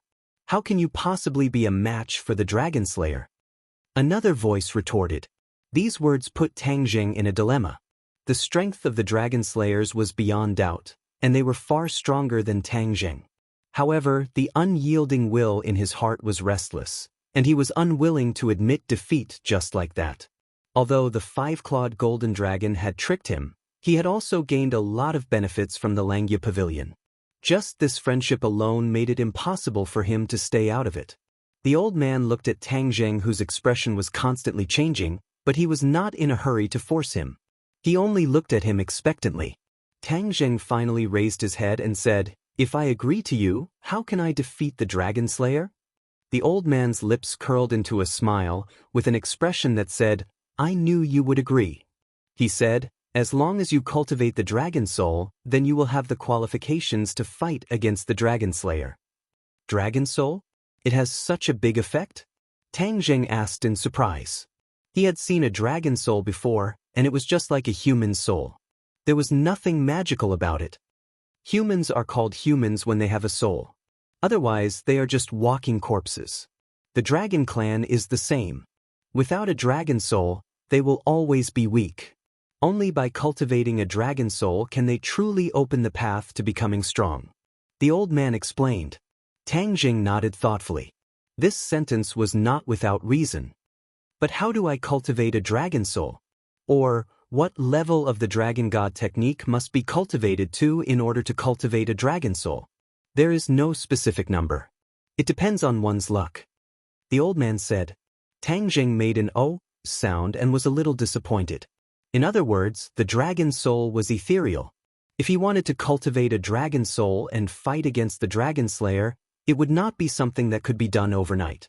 But on second thought, the dragon slayer did not come to this world, so there was no need to be so anxious. Once you cultivate a dragon soul, you will be able to sense the existence of the dragon clan in the boundless world. You will be able to find the other dragon clans scattered in various worlds. You will be able to organize these dragon clan and fight against the dragon slayer's slaughter together. The old man continued. The dragon soul has such a use? Telepathy? Tang Zheng was greatly surprised. Yes, this is the power of the dragon soul. After the dragon slayer absorbs the dragon soul, they will also vaguely sense the existence of other dragon clan. However, they are from another race after all. Even if they can sense it, it is very weak. They cannot sense the existence of their own kind like us dragon clan. If that is not the case, why would we scatter the dragon clan in different worlds? How would we contact them and gather them together? The old man's question enlightened Tang Zheng. The dragon clan existed in many worlds, and there were also traces of the dragon clan in the heavens beyond heaven. It was indeed as the old man had said. If there was no way to gather together again, the dragon clan would become a pile of loose sand and would be at the mercy of the dragon slayer. This was definitely different from the original intention of the dragon clan. He subconsciously thought of the scene he had seen earlier. It must have been the dragon clan in another world that had been killed by the dragon slayer. He asked curiously, just now, I saw a 6-clawed golden dragon being killed by the dragon slayer. Did that happen in another world? What did you see? The old man's expression changed drastically, and he asked in surprise. Tang Zheng looked at him in confusion and asked, Don't you know? I thought that was also an illusion that you created? This is the illusion that I created. The old man pointed at the scene in front of him and said. He stared at Tang Zheng with a burning gaze and asked, Tell me in detail what you saw just now. Tang Zheng's heart was filled with suspicion, but he still spoke the truth. The old man frowned. It was as if 2 rivers were running across his forehead, causing one's heart to involuntarily tighten. You're saying that he seemed to have heard your voice, but did not see you? The old man continued to ask. Tang Zheng nodded. That's right. What's going on? What you saw happened in real time. You can actually see what happened to the dragon clan in another world. If you have a way to pass through the space gate, then you can help the dragon clan. Do you understand? The old man's eyes became excited, and his eyes gradually released a bright light. Tang Zheng said in confusion, You're saying that I saw what was happening in another world, and that it wasn't an illusion, but something that was really happening? Of course. The old man nodded with certainty. Tang Zheng's face turned pale. How did he have this kind of divine ability? You're very surprised, right? I'm also very surprised. It's said that only the dragon clan's ancestors from the ancient era had this kind of divine ability. They were able to see through all the dragon clan's movements and lead the dragon clan. See through all the dragon clan's movements? Yes, this is the divine ability of the dragon clan's ancestors. Under the leadership of the ancestors, the dragon clan became stronger and stronger, becoming a supreme race that countless races feared and envied. The old man said with pride. Changing his tone, the old man said, It's just that your current state is completely different from the ancestors. You only have a little bit of it right now. Little bit? Doesn't that mean that I can have the dragon clan's ancestors' divine ability in the future? See through all the dragon clan's movements? Tang Zheng's head moved and he couldn't help feeling excited.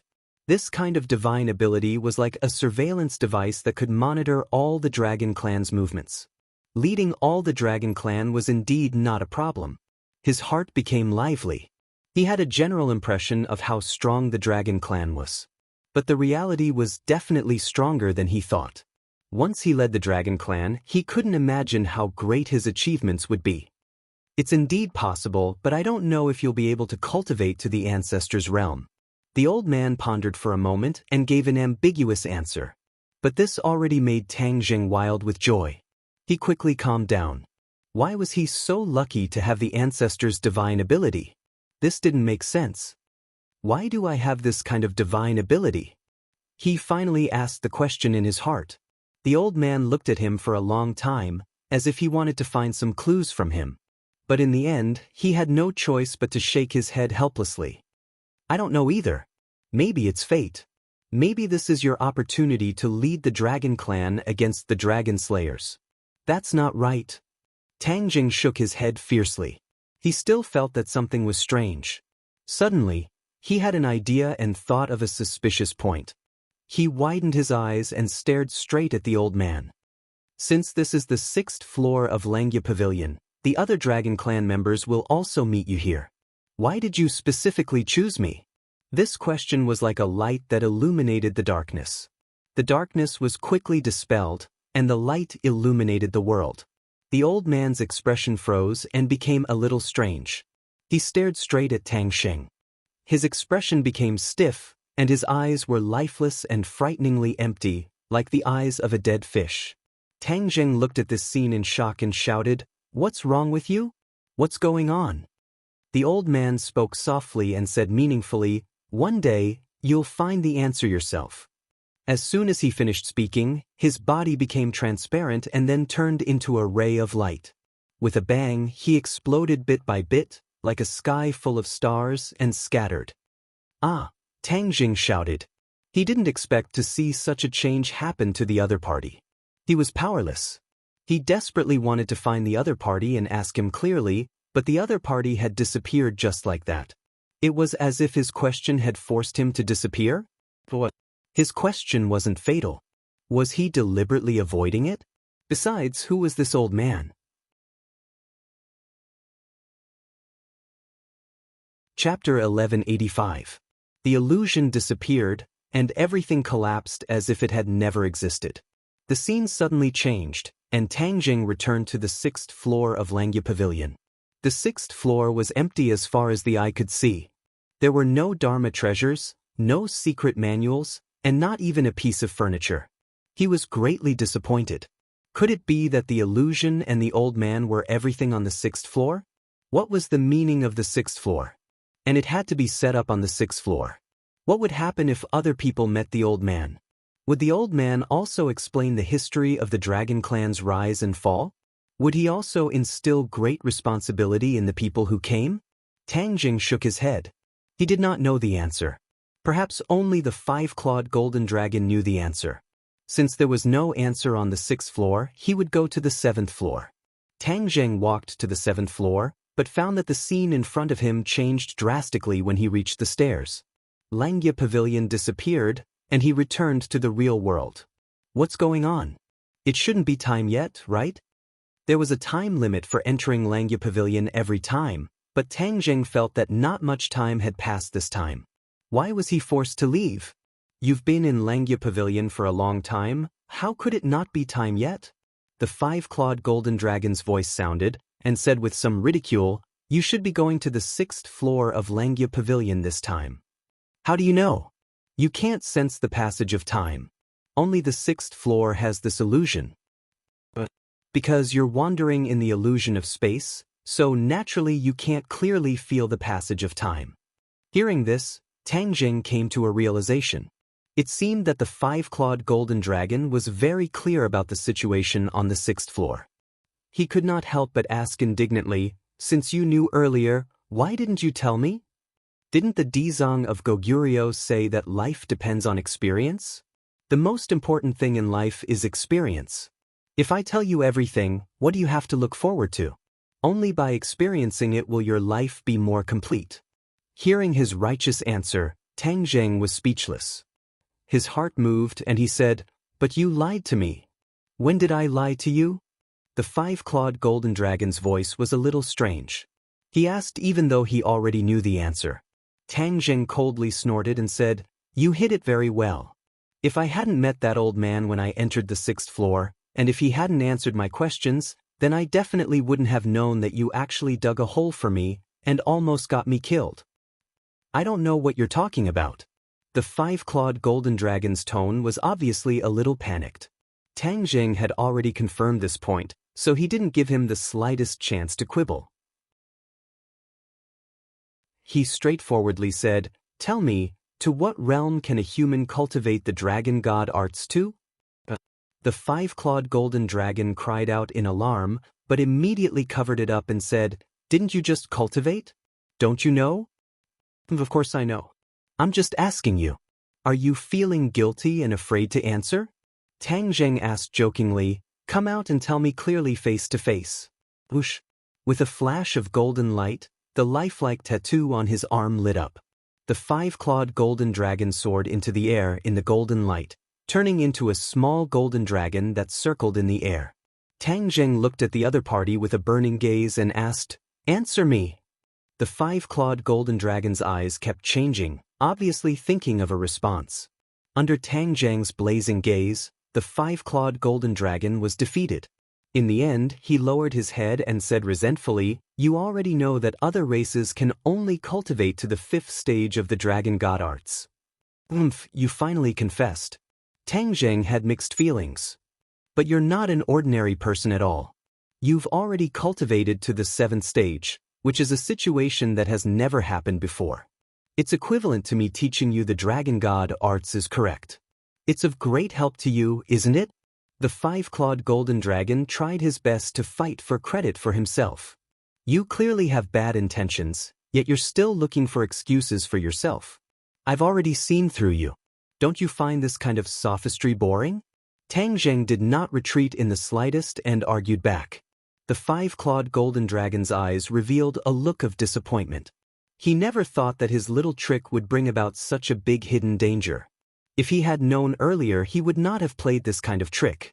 The most important thing was that he never thought that he would fall into Tang Zheng's hands. He even had his soul branded by him, so he was unable to resist at all. The five-clawed golden dragon was speechless. After a long silence, he asked resentfully, "Then what do you want? Do you want to use your soul brand to make me suffer again?" A cold light flashed in Tang Zheng's eyes, but it gradually disappeared as he stared hatefully at the five-clawed golden dragon.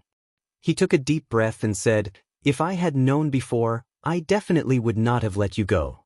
Now that you've pledged allegiance to me, we're one. So, I'll forgive you this time. But if you persist in going about things the wrong way and let me see you play tricks again in the future, you've experienced the taste of the soul brand, so you should be very clear about what it feels like." Tang Zheng's words were very deterrent, causing the five-clawed golden dragon's heartstrings to tremble. The fearless five-clawed golden dragon actually grew more and more in awe of Tang Zheng, and did not dare to go against him again. Tang Zheng was almost tricked by the five-clawed golden dragon. Of course, he was angry, but he did not lose his mind. After calming down, he understood that if he were to fly into a rage and punish the five-clawed golden dragon, it would definitely make the five-clawed golden dragon afraid, but it would also give birth to a rebellious heart. What Tang Zheng needed was the five-clawed golden dragon's loyalty, and not simply fear him. Using the carrot and stick was the most effective way. The five-clawed golden dragon revealed a look of surprise. It seemed that he did not expect Tang Zheng to let him go so easily. For a moment, he was at a loss. Everything can be done once, but not twice. This is your only chance. Tang Zheng solemnly warned. The five-clawed golden dragon resentfully nodded, hesitated for a moment, and said, "How do you know about the dragon god's secret art? Who told you?"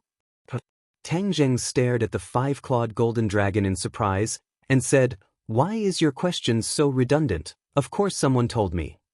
Aren't you in the Langya Pavilion? Who else would tell you?" The five-clawed golden dragon was puzzled. "Can't there be people in the Langya Pavilion?" "Of course not."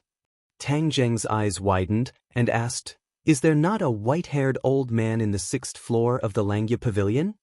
"Old man?" The five-clawed golden dragon stared straight at Tang Zheng, as if he was listening to a heavenly book. The five-clawed golden dragon's behavior did not seem to be acting, which made Tang Zheng very confused. That old man was very realistic, and the other dragons were not blind. How could they not see him? He suppressed the doubts in his heart, and asked curiously, "Let me ask you, what exactly will the dragon clan encounter on the 6th floor?" The sixth floor allows us to learn the history of the Dragon Clan, just like how you humans watch movies. A simple illusion allows us to wander through the history of the Dragon Clan. Ever since the Dragon Clan encountered the Dragon Slayer and left their homeland, the illusion emphasized this humiliating history. Did you see it? The five-clawed golden dragon said with emotion. Tang Zheng nodded, suddenly enlightened. So the sixth floor was ideological education, unifying the Dragon Clan's ideology. This was very similar to Hua Xia's situation. No wonder Hua Xia always claimed that she was the descendant of the Dragon Clan. Perhaps she had learned it from the Dragon Clan. The old man said that the Dragon Clan would only truly enter the Dragon Clan after cultivating to the sixth level, with great magical powers. This was the elite of the Dragon Clan. If they did not unify their ideology, then wouldn't it be a plate of loose sand? The design of this Langya pavilion really had great wisdom. It was worthy of respect. Tang Jing muttered to himself for a while, and said, "Of course I saw it. What about the rest?" "That's all." "What about the old man?" The five-clawed golden dragon finally gave a definite answer. How could there be no? Tang Zheng was baffled. There was clearly an old man who explained the history of the Dragon Clan to me. You are the Dragon Clan, how could you not have met him? The five-clawed golden dragon's reaction was even greater than Tang Zheng's. Its huge eyeballs almost popped out. From Tang Zheng's reaction, the five-clawed golden dragon was sure that he was not lying, which meant that he really met an old man on the sixth floor of the Langya Pavilion. This was completely illogical. What did the old man tell you? He told me that only the Dragon Clan can cultivate to the sixth level and above, and that they can cultivate the Dragon Soul. Once the Dragon Soul is cultivated, many of the Dragon Clan's divine abilities can be mastered. Tang Zheng gave a general introduction, but did not mention the ancestral divine abilities. This would make the five-clawed golden dragon panic. Although the five-clawed golden dragon had pledged allegiance to him, it had always been arrogant and did not really put Tang Zheng in its eyes. If it knew that Tang Zheng had cultivated the ancestral divine abilities, its eyeballs would probably fall to the ground. Tang Zheng did not want to show off in front of the five-clawed golden dragon, nor did he need to use this to show his authority. The five-clawed golden dragon's expression dimmed. Sure enough, someone had revealed this to him. It thought that it could hide it for a lifetime. It seemed that it was too optimistic. The five-clawed golden dragon racked its brains, but still could not figure out who this nameless old man was. Only the Dragon Clan could enter the Langya Pavilion, which meant that this old man must be a senior of the Dragon Clan. But why did he choose Tang Zheng? Could it be that there were so many other Dragon Clans that could not enter his eyes? This made the five-clawed golden dragon puzzled and somewhat depressed. From this point, it could be inferred that it was actually far inferior to Tang Zheng, especially in the heart of the senior of the Dragon Clan. It was not as important as Tang Zheng. The deep sense of defeat made the five-clawed golden dragon depressed, and its mood could not calm down for a long time. Looking at the five-clawed golden dragon's reaction, Tang Zheng understood what it was thinking, but he did not comfort it, and said to himself, "Could it be that with your identity as a dragon, you can't understand the mystery?"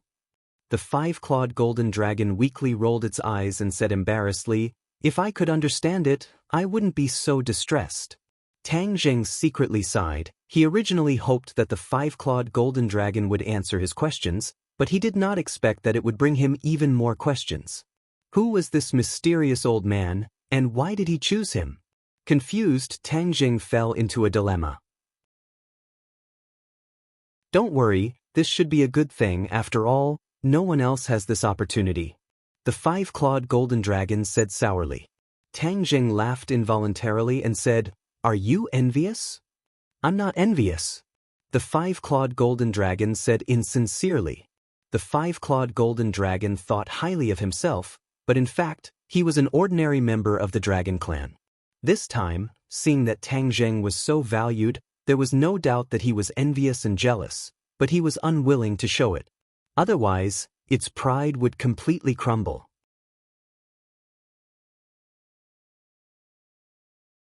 Chapter 1186. But you have to wait until next month to go. The five-clawed golden dragon said. He could only go to Langya Pavilion once a month, and there was a time limit each time. This made Tang Zheng helpless. "There's no need to wait for you." I'll go to the 6th floor of Langya Pavilion to find out. The 5-clawed golden dragon volunteered, trying to save a good impression. Tang Zheng was overjoyed and said, "Then go quickly and come back quickly." He also wanted to find out if the dragon clan could see the old man.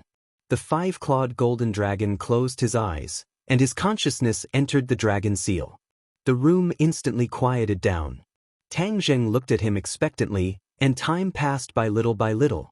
Finally, the 5-clawed golden dragon opened his eyes. Golden light flowed, and his expression was very strange. How was it?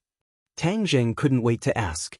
The 5-clawed golden dragon shook his head disappointedly. "No, I only saw an illusion. There was no old man like you said." After that, the 5-clawed golden dragon looked at Tang Zheng with a strange expression. He searched for a long time in the illusion, but there was no clue. He only saw the history of the dragon clan's rise and fall, and the cruel slaughter of the dragon slayer. "Then I can only go to Langya Pavilion after I go down." Tang Zheng shrugged helplessly. "Don't you want to know what's on the 7th floor of Langya Pavilion? I'll tell you." The 5-clawed golden dragon said. "No need." Tang Zheng hesitated and shook his head to refuse. Previously he was still very eager to know what the 7th level was, but after experiencing this incident, his desire had faded a lot. Just as Ksitigarbha Bodhisattva had said, the unknown meant experience, and this kind of experience was rare and valuable. Being able to predict the future was not necessarily a good thing. The 5-clawed golden dragon was surprised by his change, but he still didn't say anything. "Come back." Tang Zheng stretched out his arm. The 5-clawed golden dragon shook his head and wagged his tail. With a flash of light he disappeared from Tang Zheng's arm. At the same time, above the 9th heaven, a ripple spread out. The air was quickly torn apart, and a dark space door appeared. A person walked out of the crack and squinted his eyes, curiously looking at the land under the 9 heavens. If Tang Zheng saw this person, he would definitely shout out in surprise. This person was actually the dragon slayer that he saw in the illusion of Langya Pavilion, who had killed the 6-clawed golden dragon. The dragon slayer had actually passed through the spatial gate and arrived in this world. Tang Zheng had thought that it was impossible for the other party to come to this world so quickly. It seemed that his wishful thinking had completely failed. This world is interesting. It's so different from the other worlds. He stood proudly as the wind blew against his face, causing his clothes to flutter. He looked down at the ground beneath his feet, especially the tall buildings above him. He couldn't help but frown. This world was completely different from the world he had seen before. It seemed to have a different aura, especially those tall buildings that he had never seen before. He was not afraid. Instead, his interest was piqued. He had been chasing after the dragon clan for who knew how many years, and there was nothing to write home about. This time, he finally saw something different. Naturally, he was especially happy. "I hope this world won't disappoint me," he muttered to himself, his arrogance evident. He slowly closed his eyes, and the shadows of his hands changed. Seals fell from the sky and disappeared into the vast earth. Immediately, a figure appeared in his mind. The figure of a 6-clawed golden dragon was faintly discernible. This world is so shabby. There's only one 6-clawed golden dragon. It's my time." He sighed, seeming rather discouraged. "However, passing through the spatial gate consumes too much energy. I can only pass through the spatial gate once now. I have to absorb a dragon soul to go to other worlds, so I can only continue to stay in this world." He seemed to be very reluctant. Looking at the faintly discernible 6-clawed golden dragon in his mind, he frowned as if he was very disgusted. This 6-clawed golden dragon's appearance was no different from the one on Tang Zheng's arm. It was just that its figure was more blurred. "Where is this 6-clawed golden dragon? Little golden dragon, stop hiding. You can't escape my fiery golden eyes." He continued to cast spells, trying to track the whereabouts of the 6-clawed golden dragon. Although I can sense its existence, there seems to be some kind of power blocking the connection between me and it. Strange, I've never encountered such a situation before. I've absorbed a dragon soul. Although my sensing power is weaker than that of the dragon clan, It shouldn't be so blurred. His brows furrowed even tighter, like two scimitars hanging on his forehead. It made people shudder. He used all his skills to try to track the whereabouts of the fixed-clawed golden dragon again, but in the end it was to no avail. However, he immediately found another suspicious point. A blurred figure appeared in his mind, but it quickly disappeared without a trace. He was dumbfounded, unable to speak for a long time. There must be a problem. He had never encountered such a situation before, and this kind of difficulty had instead aroused his fighting spirit. He continued to cast the spell, and the figure appeared again. However, more than 10 seconds later, before the figure could fully condense, it dissipated again, like drops of starlight, drifting in all directions. Phew! He let out a long breath, and bean-sized beads of sweat appeared on his forehead. It was not easy for him to cast this kind of magical power continuously, because it consumed a lot of his mind and power. He did not dare to continue. He also knew that there must be something fishy, but he was still unable to understand the mystery. This world is not as simple as I thought. TSK, interesting. Otherwise, how could a little golden dragon arouse my interest? This figure that has not fully condensed is the real target. I'm afraid it's not an ordinary dragon clan. If I can catch it, it might be able to raise my power to another level. His eyes gradually bloomed with light. He looked down at the world below, and his eyes revealed a strong sense of greed. His figure flashed, and he swooped down to the ground, disappearing into the vast building. In the secret military base on the outskirts of the capital, 100,000 soldiers were observing the celestial chess formation day and night. Ever since Ji Wuxiang found out that time was pressing, he accelerated the training progress. Now, 5,000 of the 100,000 elite soldiers had died. The other 5,000 soldiers had died in the training. Practicing the celestial chess consumed a lot of one's energy and physical strength, especially after Ji Wuxiang increased the training intensity. This was even more obvious. Ji Wuxiang did not care about the loss of these lives. Some people wanted to resist, but in the end, they were all suppressed by Ji Wuxiang. No one dared to resist him anymore. They could only train hard without any complaints or regrets. Ji Wuxiang stood on the high platform. Wherever his finger pointed, thousands of soldiers and horses were under his command. A surge of star power soared into the sky, causing a drastic change in the 9 heavens. In broad daylight, stars appeared in the sky. However, the starlight was very weak and far away. Humans on the ground could not see it. This surge of star power was like a huge protective shield. It quickly spread out in all directions from the capital. It was almost comparable to the speed of light. In a short while, this protective shield covered the vast Huaxia. Ji Wuxiang looked up at the sky. Although he could not see anything, he could communicate with the celestial chess and could clearly feel the star power. Naturally, he could also sense those specks of starlight. His eyes revealed a look of joy. He was so excited that he spoke incoherently. The celestial chess has finally succeeded. Granny Li, who had been by his side the whole time, was overjoyed when she heard his words. She hurriedly congratulated him. Congratulations, Lord. Now that heavenly chess has succeeded, the whole world will be under your control. Ji Wuxiang looked at Granny Li with a smile and said, "The day of our glory will come." Granny Li nodded like she was pounding garlic and said, "Yes, glory will belong to us. Whether it's Tang Zheng or the demon race, they will be far from being Lord's match." Ji Wuxiang did not comment, but still reminded, "But we cannot underestimate them. Although the celestial chess has succeeded, it is not the time to use it." Granny Li asked in surprise, "Why?" Ji Wuxiang smiled mysteriously. With a thought, the protective shield covering Huaxia disappeared without a trace, as if it had never appeared. The celestial chess is the key to victory. If we act too hastily and expose ourselves too early, it may not be a good thing. What we are planning is a long-term plan.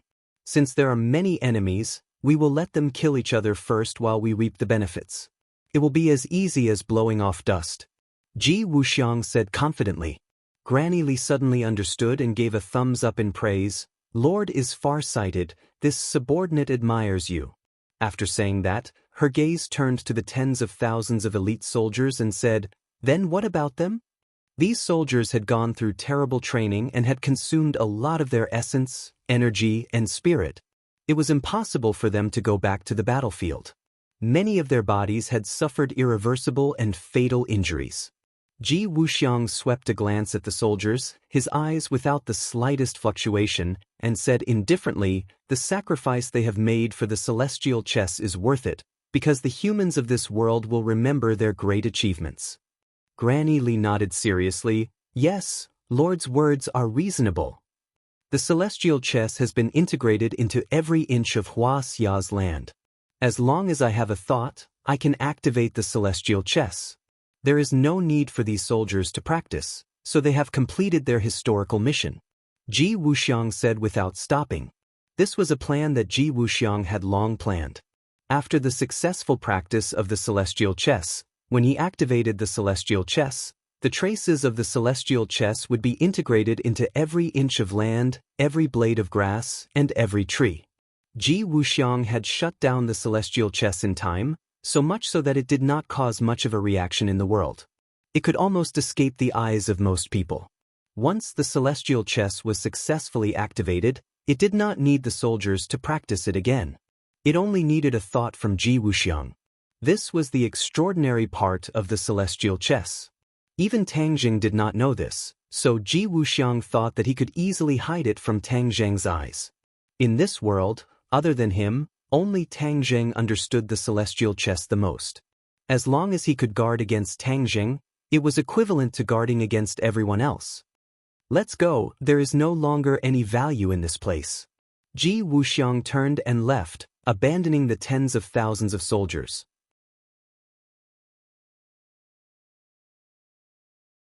Chapter 1187. Granny Li heard the hidden meaning in the man's words and couldn't help but frown. She stood up and asked, "What kind of status does the Great Lord have? Is he someone you can invite just because you want to?"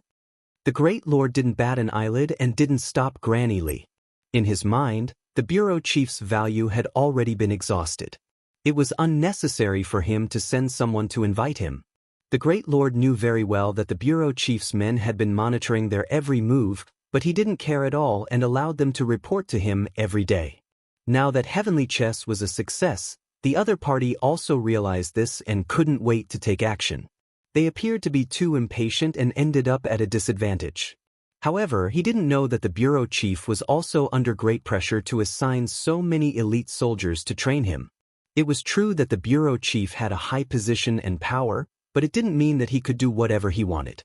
Countless pairs of eyes were watching him. If he made a mistake, they would kick him when he was down and kill him. Seeing that Heavenly Chess was a success, he couldn't help but sigh in relief. This was a return on his investment. According to Ji Wuxiang's description, Heavenly Chess was very powerful. Once Heavenly Chess was controlled, the world would be his chessboard, and everyone would be his chess pieces. The temptation of having the power to decide people's life and death was huge and strong. It was far from ordinary power. The bureau chief urgently needed to know more about Heavenly Chess. During this time, he had collected information from various places, as well as information from the soldiers who participated in the training, so he had a general understanding of Heavenly Chess. Although it was just a few words, the bureau chief could tell that Ji Wuxiang was telling the truth. Heavenly Chess was really as powerful as he said, even surpassing his description.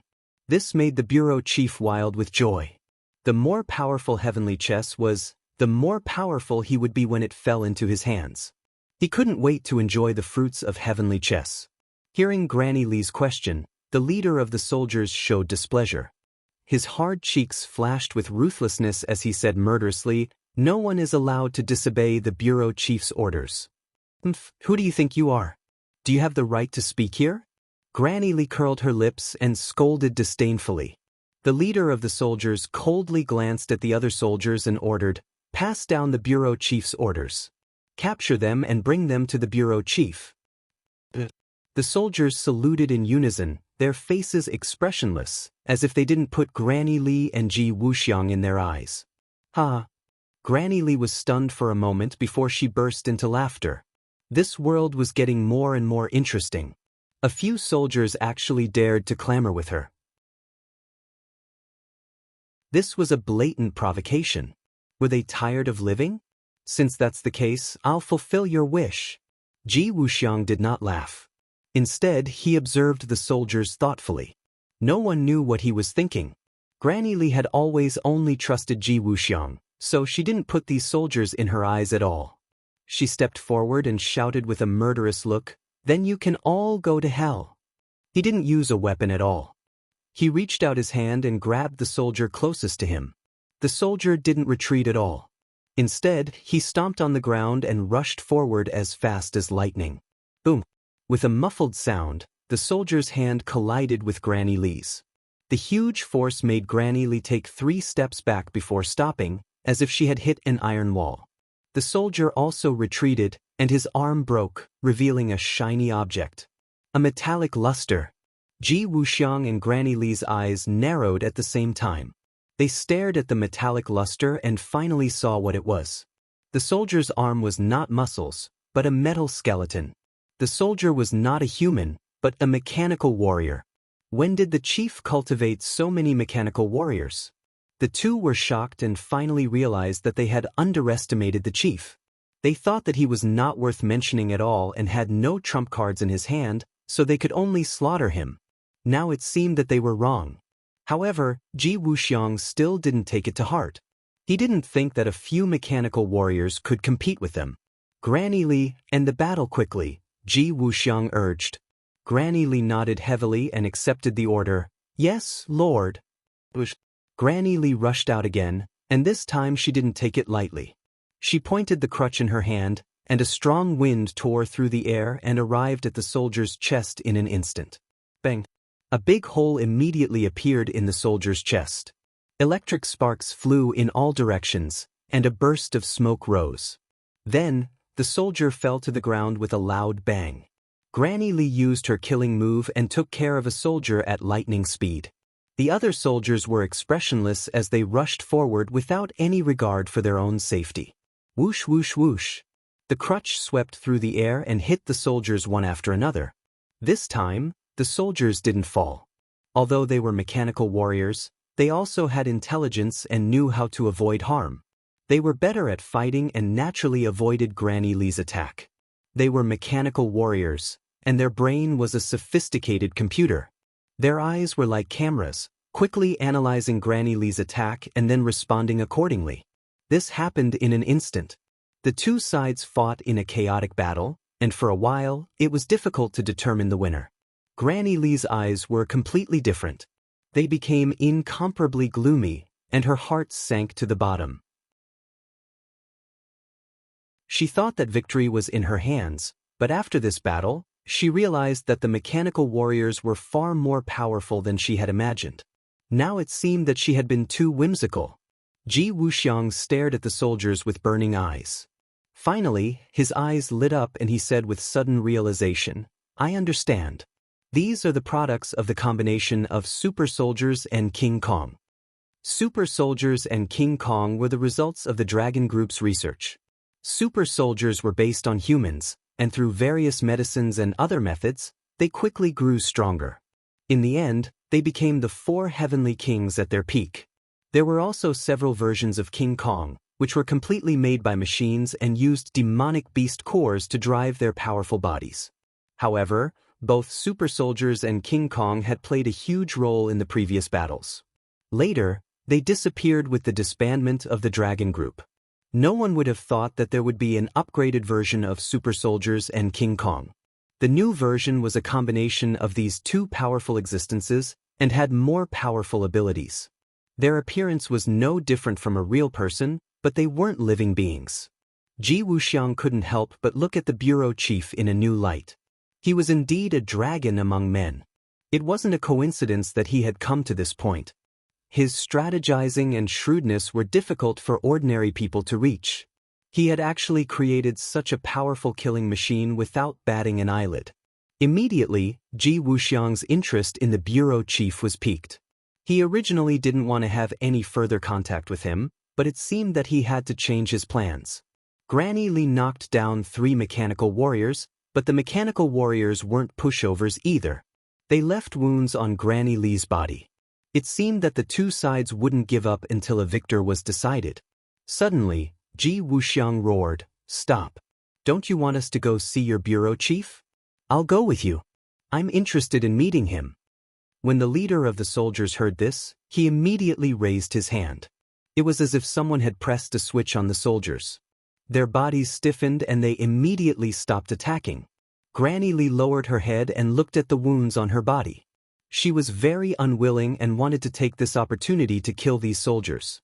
However, she didn't dare to disobey Ji Wuxiang's orders, so she had no choice but to resentfully stop attacking. Both sides stopped fighting. The air was silent, and there was a deathly stillness. Pairs of eyes stared at each other. It seemed that if there was any disagreement, they would start fighting again. The leader of the soldiers looked at Ji Wuxiang with a burning gaze and said, "Let's go." Ji Wuxiang looked at the other party with a meaningful gaze. This person didn't make a move just now, so he didn't know his depth. These mechanical warriors weren't like martial artists or cultivators. There was no way to distinguish their cultivation and strength with the naked eye. Only when they fought with each other would they be able to tell. "Lead the way." Ji Wuxiang wasn't afraid. He followed the soldiers and strode away. As for the tens of thousands of elite soldiers, they were still standing there in a daze, as if they had lost their souls. Granny Lee caught up with Ji Wuxiang and angrily asked in a low voice, "My lord, why did you agree to their request?" Ji Wuxiang smiled mysteriously and said, "Don't you think these guys are interesting?" Granny Lee's gaze swept over the soldiers and said disdainfully, "They're just a bunch of iron lumps." Ji Wuxiang laughed and said, "Don't underestimate them. Since the bureau chief dared to ask them to invite us, they must have made full preparations. Without a diamond drill, how could they dare to take on a porcelain job?" Granny Lee was startled. She looked at the soldiers in disbelief and said, "Are they that powerful? Haven't you already tried?" Ji Wuxiang asked back. Granny Lee's face stiffened and turned red. She said in shame, "This subordinate is incompetent. It's not that you're incompetent, but that we underestimated the power of technology. Technology is enough to change mankind, so we naturally shouldn't underestimate it. My thinking is too old-fashioned, and I've only just started to understand it now." Ji Wuxiang said ruefully. Granny Lee's expression kept changing. She disagreed. How powerful could technology be? The government had been developing technology for so many years, but they were still suppressed by the Azure Dragon Palace. If it weren't for the appearance of cultivators, the Azure Dragon Palace would still be able to maintain this momentum, and they wouldn't have the opportunity to stir up trouble. Although Granny Lee was powerful, she was still a step away from a true hero like Ji Wuxiang, and this wasn't without reason. Her vision was far inferior to Ji Wuxiang's. Ji Wuxiang didn't realize the power of technology before, but after seeing the mechanical warriors and recalling the development of the super soldiers and the adamantine mecha, he understood and had many ideas. He dared to face his mistakes, which was commendable. Ji Wuxiang also saw Granny Lee's reaction, but he didn't explain. The corner of his mouth hooked up in a faint smile. The group arrived at a very secret place in the capital. After passing through layers of security, they arrived at a place similar to an underground fortress. A large electronic screen hung in the hall, showing the surveillance footage of various places in the capital. The focus was on the periphery of Tang Zheng's villa, with different images showing every angle.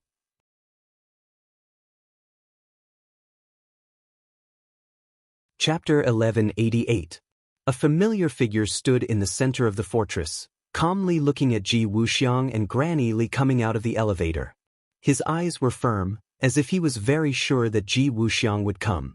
Top Little said, "X." Separated by a few meters, the two people's eyes met in midair. Ji Wuxiang's eyes were slightly cold, and he was surprised. Of course, he knew that the bureau chief was hiding, and even his intelligence couldn't detect his whereabouts. A crafty rabbit has 3 burrows. There was nothing strange about this. But what surprised Ji Wuxiang was the bureau chief's aura, which was completely different from before. Although it was also the aura of a superior before, there were many subtle differences. The bureau chief was more confident this time, and his superior aura was much more restrained, but the confidence that came from his bones couldn't be completely concealed. Ji Wuxiang's eyes narrowed slightly, and he looked at him with a burning gaze. The bureau chief stood in place and didn't move at all. When Ji Wuxiang and Granny Li came to stand in front of him, he said, "I heard that you were leaving. Fortunately, my people hurried over and finally found you in time. Otherwise, it would be as difficult as ascending to heaven to find you in this vast huaxia." Ji Wuxiang said without batting an eyelid, "Senior officer possesses supreme power and has hidden his abilities well. How could he not be able to track my whereabouts?" This was a test, but the bureau chief still accepted it and said non-committally, "Since you know, then you shouldn't leave in a hurry." Granny Li heard this and opened her eyes wide in displeasure. She said first, "Do you really think you're omnipotent?" The bureau chief couldn't help but feel a little guilty when facing Granny Li, but now he had been promoted to a cultivator by Lu Wuxin, and his strength was strong, so he didn't put Granny Li in his eyes. The bureau chief looked at Granny Li in disdain and said, "You're just Ji Wuxiang's dog. Your master has spoken, what right do you have to talk nonsense?" These words made Granny Li fly into a rage, and Ji Wuxiang's eyebrows involuntarily twitched. He was very displeased.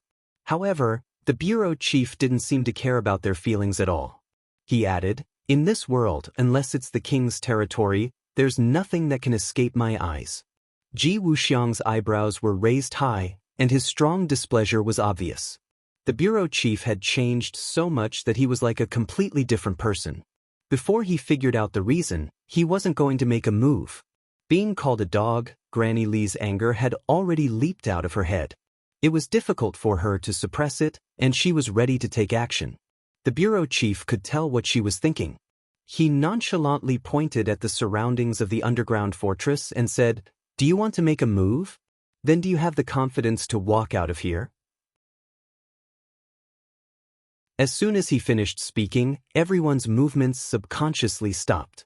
They were extremely uniform, as if they were all made by the same person. The underground fortress fell into a terrifying silence. It was very unsettling and depressing. Ji Wuxiang and Granny Li looked at these people at the same time. This unmoving situation made them feel an inexplicable pressure in their hearts. At the same time, a terrifying thought surfaced in their minds. Could it be that these busy people are all mechanical warriors? There are at least a few hundred of them. When did mechanical warriors become mass-produced? How did they create so many people? No one could answer this question, but reality had already given them the best answer. These people didn't move at all. Their puppet-like reactions showed that they were mechanical warriors. This was the source of the bureau chief's confidence. In this enclosed underground fortress, Ji Wuxiang was very powerful, but he was also like an elephant. He could also be eaten by ants. There were enough mechanical warriors. Taking turns to fight Ji Wuxiang could also exhaust his strength. This was because machines didn't know fatigue. As long as they weren't fatally injured, they were like killing machines.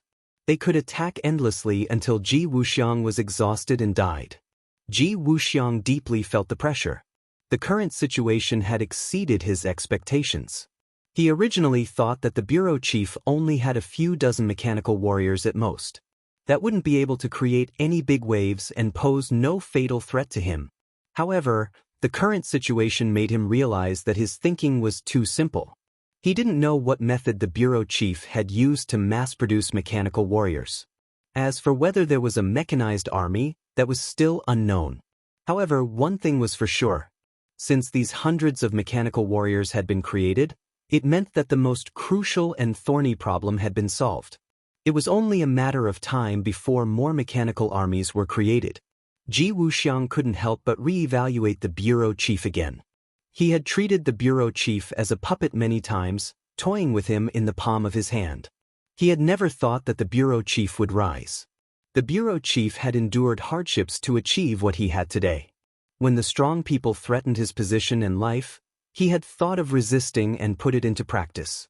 However, in the end, he didn't gain anything. Instead, he was put into a difficult situation and almost paid with his life. He almost couldn't recover from this setback. However, another secret plan he carried out succeeded. After the Dragon Group was disbanded, the bureau chief used all kinds of secret methods to inherit the assets left behind by the Dragon Group. Then he started the research again. Countless scientists worked day and night, and finally, they succeeded. They didn't just manufacture super soldiers and King Kong mechas. Instead, they found that combining the advantages of the two, the mechanical warriors created were more powerful. The cost was relatively low, and they could be mass-produced. Currently, only a few hundred mechanical warriors were created.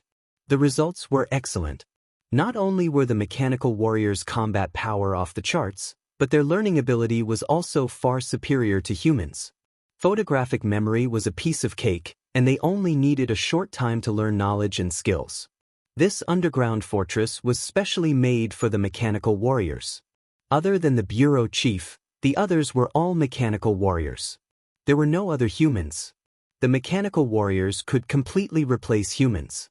Moreover, they were loyal to the bureau chief. No one could bewitch them. Therefore, the bureau chief was 100% assured. Even the insomnia he had for a long time couldn't be cured. Looking at Ji Wuxiang and Granny Li's reaction, the bureau chief was already sure that they knew that these people were mechanical warriors. The deterrence was obvious enough.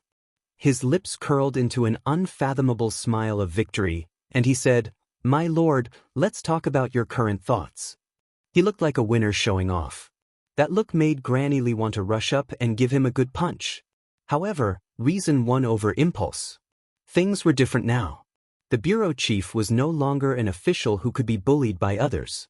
He was a true powerhouse. Granny Li didn't dare. The great lord had just completed the celestial chess. How could the bureau chief have such an achievement? This was unfair. Ji Wuxiang restrained his expression and looked at the bureau chief without blinking, saying, "You really opened my eyes." The ancients always thought that Qin Shi Huang was the first emperor. However, it seems that this view will be overturned. Your achievements will surpass Qin Shi Huang. The bureau chief's heart was stirred. Ji Wuxiang actually compared Qin Shi Huang to him, and even said that his achievements would surpass Qin Shi Huang's. This praise was very useful to him. He didn't refute it. Instead, he asked, "Then what are you going to do?" Ji Wuxiang muttered to himself for a while, then asked, "What do you want?" "Hand over the celestial chess and tell me everything about it. In the future, you will have a part to play in my great undertaking. I am a person who distinguishes between gratitude and grudges. Naturally, I won't treat you unfairly," the bureau chief said without thinking. "You're delusional." Granny Li was the first to object. She thought that the bureau chief was simply crazy to make such an outrageous request. Did he really think that he had everything under control and was invincible? However, Ji Wuxiang didn't get angry immediately. He understood the bureau chief's thoughts. Anyone who had his achievements would have their confidence greatly inflated. It was expected that he would make such a request. The bureau chief didn't even look at Granny Li. He said lightly, "Granny Li, do you know why you are much older than Ji Wuxiang, but you don't have his achievements and can't sit on the throne of the Azure Dragon Hall's Great Lord? It's because your outlook and vision decided everything." After being ridiculed, Granny Li became even angrier. Her eyes looked like they were about to spit fire. Ji Wuxiang waved his hand slightly, indicating that Granny Li shouldn't be impulsive. He looked at the bureau chief and couldn't help but pat him, praising, "Brilliant, brilliant. This trip really wasn't in vain. I've seen another side of you, a side of you that's strong." These words exposed that Ji Wuxiang didn't see the bureau chief as a strong person in the past. Although he had a high position and power, he still couldn't enter Ji Wuxiang's eyes. The bureau chief also understood the deeper meaning of these words. He felt slightly bitter in his heart. In the past, he thought that he was the most powerful person in the world. It turned out that the other party didn't think highly of him at all. How laughable. That was already in the past. Now that he had become strong, that was enough. "Then what do you think?" the bureau chief asked. Ji Wuxiang's eyes changed. He looked straight at the bureau chief and said, "You really think you can defeat me?" Then do you think there will be any changes? The bureau chief looked around. The threat in his eyes couldn't be more intense. Ji Wuxiang's lips curled into a smile as he said meaningfully, "There are no absolutes in this world, especially when it comes to the unknown. You only know a little about the heavenly chess, yet you dare to have designs on it. I have to say that your arrogance is a little foolish." The word foolish irritated the bureau chief. His eyes turned cold and he ordered loudly, "Take them down." Swoosh, swoosh, swoosh, many figures moved as fast as lightning. Many of the mechanical warriors who were still working put down their work and attacked Ji Wuxiang and Granny Li without any regard for their own safety. The bureau chief quietly took a few steps back and left the encirclement. He looked at this scene with a smile in his eyes. "Ji Wuxiang, did I really sacrifice so many elite soldiers to help you? You think too much of me. Don't you know what it means to be the mantis stalking the cicada, unaware of the oriole behind?" The bureau chief's words pierced Ji Wuxiang's ears.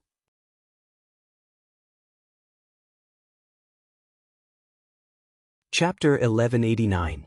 The mechanical warriors charged forward as fast as lightning. Granny Li was about to step forward again, but she was stopped by Ji Wuxiang. With a shift of his mind, the grand matrix of celestial chess was abruptly activated without warning. No one was even aware of it. The chi activity in the bunker had undergone an earth-shattering change. The mechanical warriors couldn't sense the change in aura and didn't react at all. The bureau chief was a cultivator. He frowned and seemed to have sensed something. However, he didn't take it to heart and looked at Ji Wuxiang with determination. Bang bang bang. A series of muffled sounds rang out, and the mechanical warriors at the very front seemed to have come into contact with an invisible barrier. They were sent flying by the huge rebounding force, crashing into various instruments. Green smoke rose up, and electric sparks flew in all directions. The bureau chief's pupils shrank as he looked at Ji Wuxiang in shock. He didn't see how Ji Wuxiang counterattacked. Ji Wuxiang didn't seem to have moved at all, but he successfully repelled several people. Could it be? His speed was so fast that it could deceive the bureau chief's eyes? Unbelievable! Ji Wuxiang's movements weren't that fast. He didn't move at all. He activated the heavenly chess and used the power of the stars to counterattack the mechanical warriors. This was an invisible attack. The bureau chief and the mechanical warriors didn't notice anything. The mechanical warriors charged forward again without fear. Their attacks were even sharper. Ji Wuxiang's expression didn't change. He was calm and allowed the other party to charge forward. Granny Li was excited. She finally saw the power of the heavenly chess. She could tell that it was the great lord who had activated the heavenly chess. This made her blood boil. She looked at the enemy mockingly. Bang bang bang, muffled sounds rang out. A few more people hit the invisible barrier and were sent flying. The bureau chief's eyes flashed. He finally realized something and exclaimed, "Is this the power of the heavenly chess?" He had already confirmed that Ji Wuxiang had not made any moves, so this was definitely the power of the celestial chess. Immediately, his thoughts became more and more lively. The power of the celestial chess had exceeded his expectations. If he took it for himself, wouldn't his strength increase even more? His eyes lit up as if he was staring at a delicious meal. He didn't even blink. Continue. Under the bureau chief's command, the mechanical warriors crawled up from the ground again and launched attacks without regard for their own safety. Ji Wuxiang didn't get annoyed, but he didn't use his ultimate move. Of course, he had the confidence to leave the underground fortress, but he didn't want to leave so pathetically. That would be letting the chief off too easily. He had already realized that the bureau chief was a huge threat, and even a huge threat from the government. With his own strength, it would not be an easy task to completely uproot them by the roots. That was because the technology to create these mechanical warriors was already fully developed. Even if he killed the bureau chief, this technology might not necessarily not be leaked out. Then, there would be another bureau chief, and there would be more and more of them, causing him to have no time to care. Therefore, Ji Wuxiang thought of a very good idea. However, in order to implement this method, he needed someone to cooperate with him. As for the person who cooperated with him, he knew very well that he would definitely follow the clues and find his way here. The only thing Ji Wuxiang had to do was to stall for time so that that person would have the time and opportunity to rush over. As for the clues, he had already given them. That was the celestial chess. Ji Wuxiang didn't hide the celestial chess anymore. Instead, he mightily activated the power of the stars. Above the 9 heavens, at the top of the firmament, starlight shone brightly. In broad daylight, there were already faint twinkling stars in the sky. However, to ordinary people, these twinkling stars were completely covered by the sunlight and couldn't be seen at all. However, someone saw it. Tang Jing stood in the courtyard, looking up at the sky. His eyes were slightly narrowed into slits, but the unreachable stars in the sky shone in his eyes. His heart was in turmoil, and he muttered to himself, "Power of the stars, could it be that the celestial chess has been activated again? Previously, I felt a little strange, and thought it was just my imagination. Now, it seems that it wasn't at all. The celestial chess has really reappeared in the world." The Empyrean fairy walked to his side and heard him muttering to himself. She asked curiously, "You said that the celestial chess has reappeared in the world? Wasn't the celestial chess already destroyed?"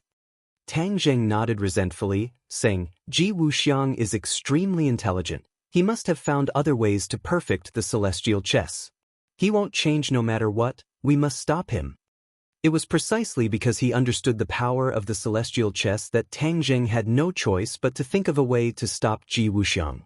The celestial chess falling into Ji Wuxiang's hands was definitely not a good thing. It might even bring disaster to this world.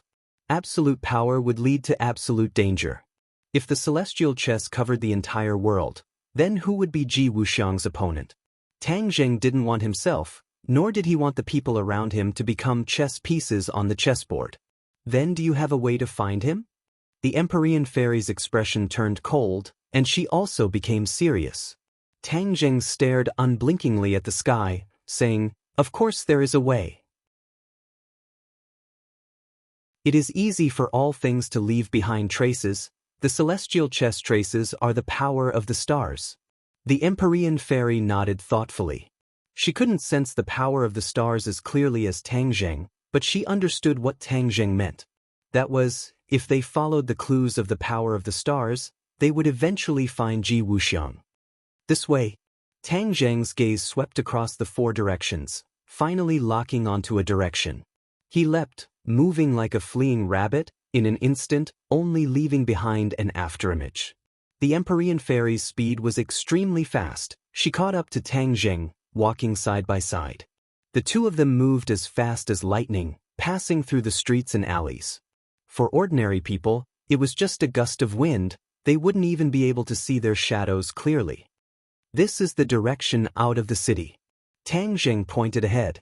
The chess club was originally located in the bustling city of the capital. After the club was destroyed, Ji Wuxiang actually went out of the city.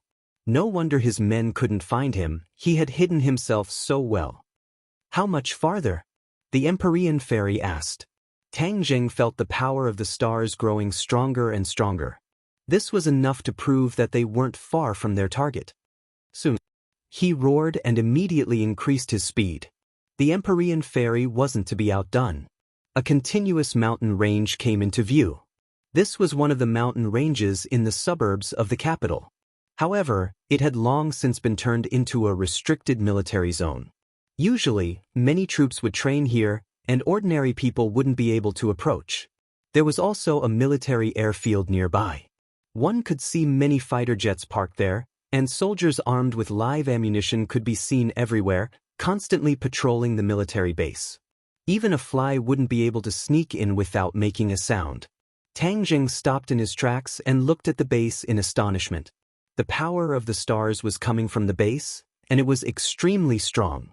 It was even stronger than the power of the stars that had been activated in the Go Club.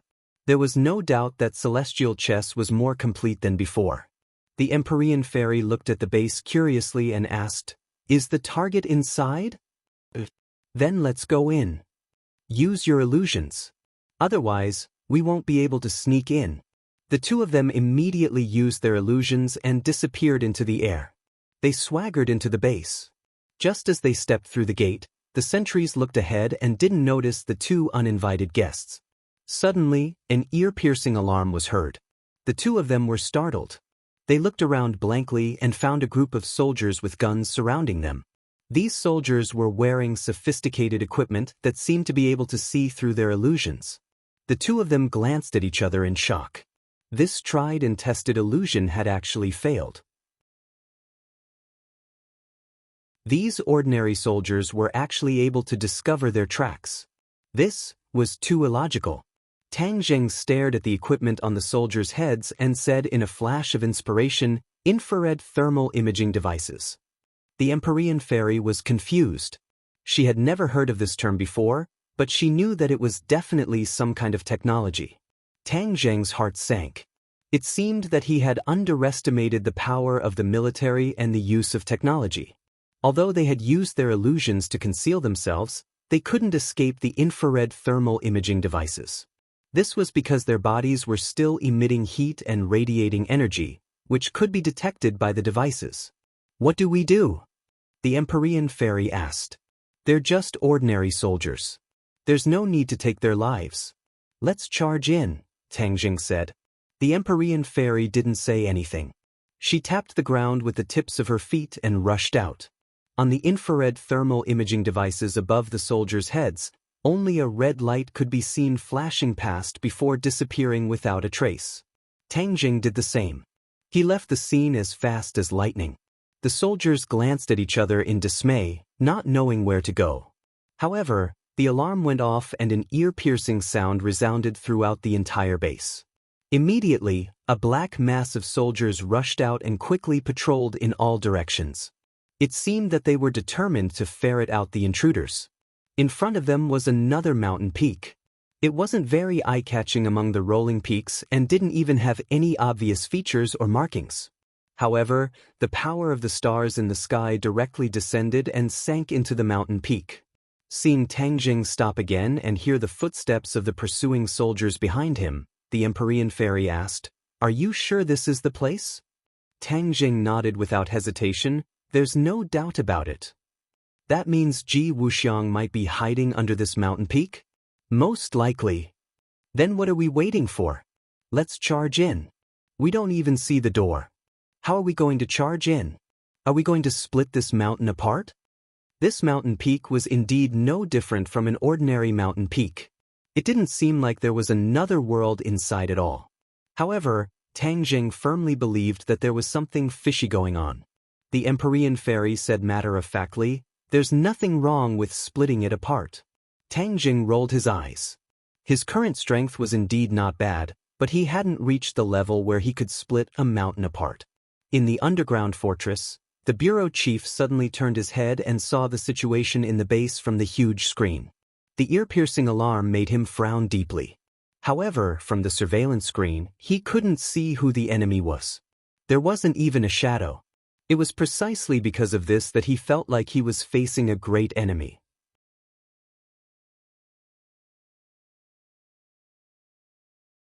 Chapter 1190. This underground fortress existed independently of the military base.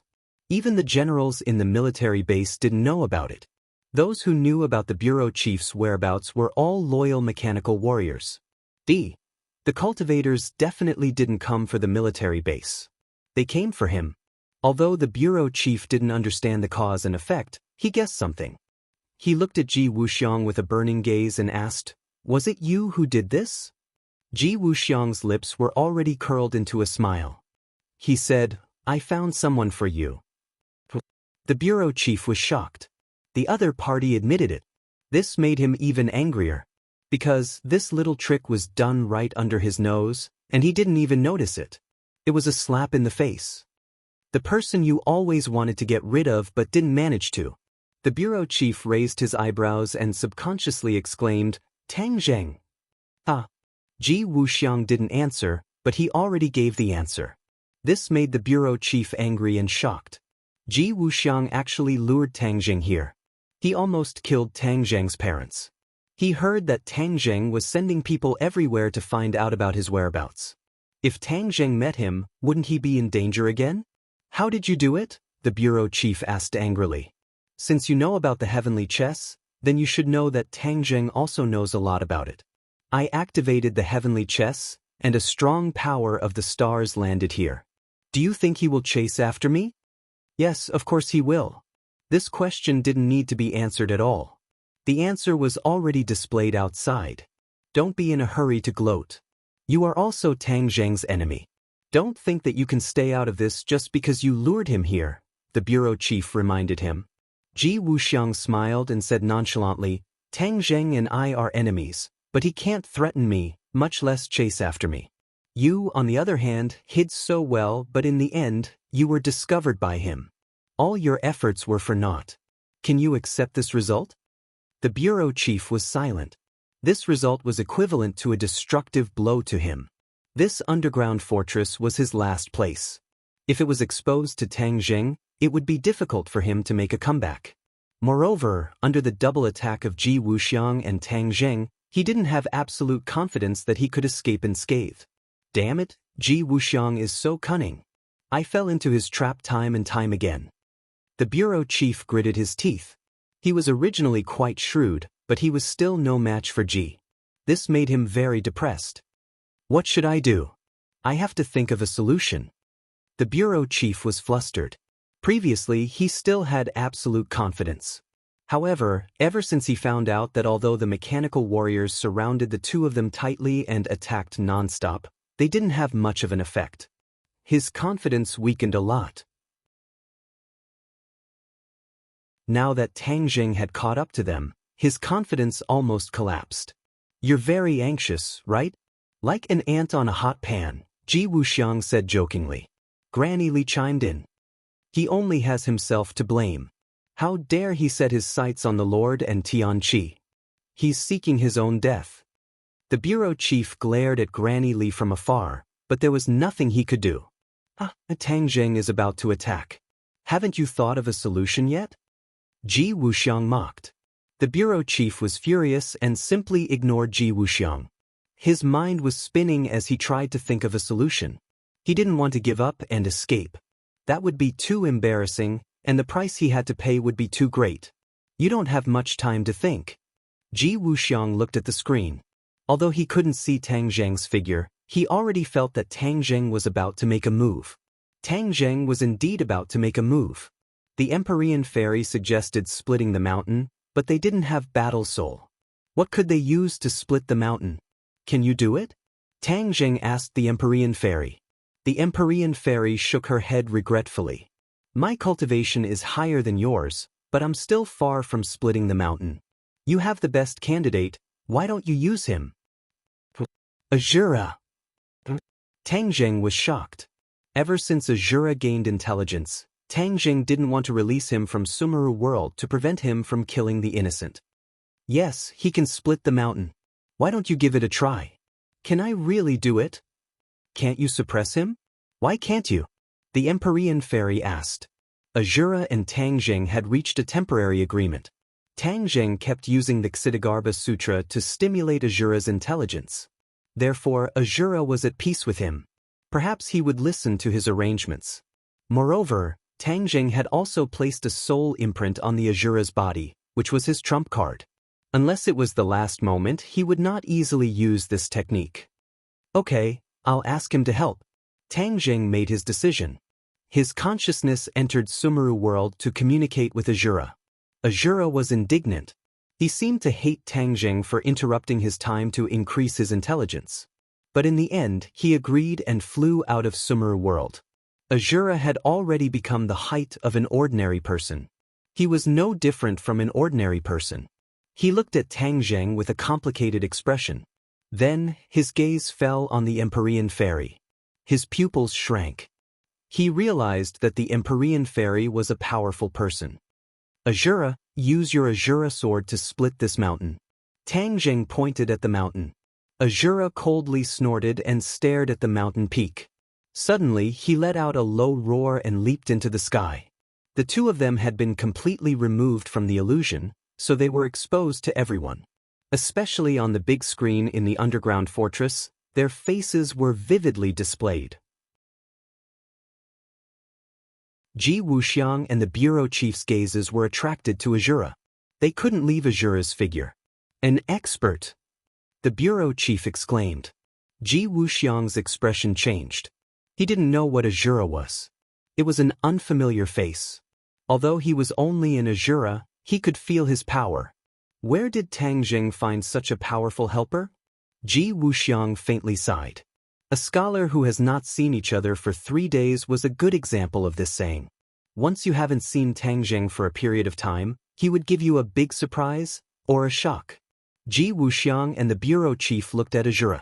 They didn't know what he was going to do. Suddenly the sword flashed. A Azura sword appeared in Azura's hand. It emitted a threatening cold air. What is he going to do? The bureau chief had a bad feeling and asked. Ji Wuxiang's expression changed slightly. He opened his mouth and said, "He is going to split this mountain with the sword." What? Split the mountain? The bureau chief was shocked. This was a scene that only existed in myths and legends. Could it be realized now? He was incredulous. He felt more and more nervous. A sword light flew out from the Azura sword.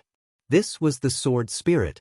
It fell from the sky and turned into a ray of light, splitting the mountain. Boom!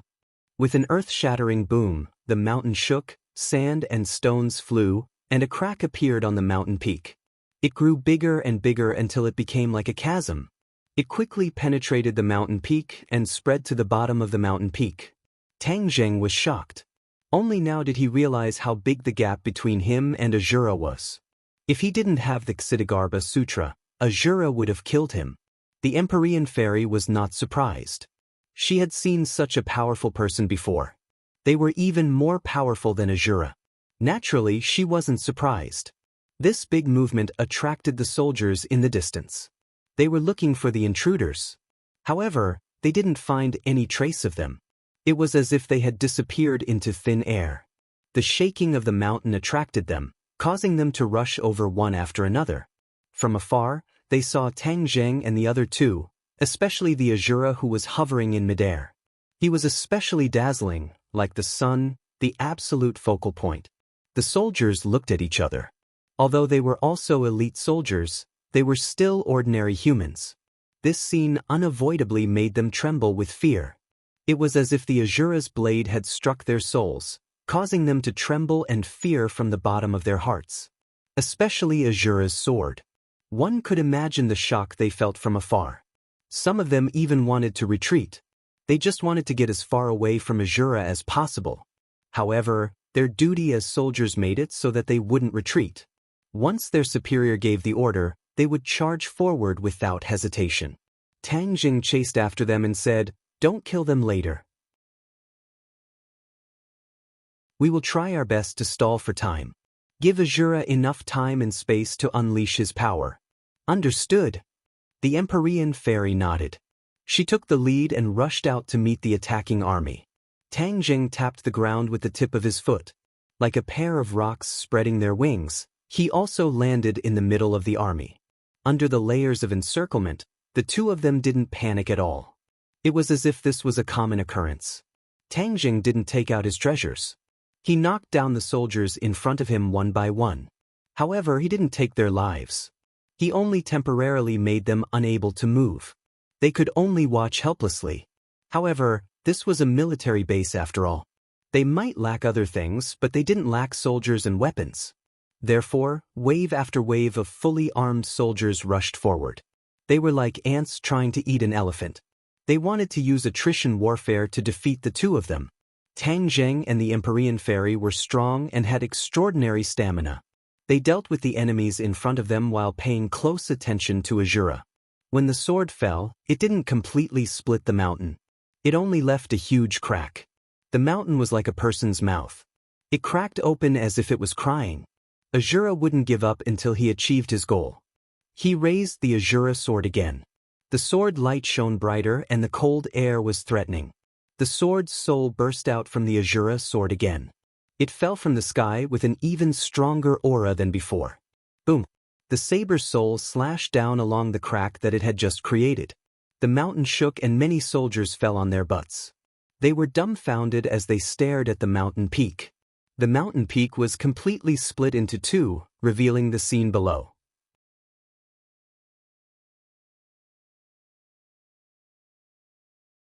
Chapter 1191.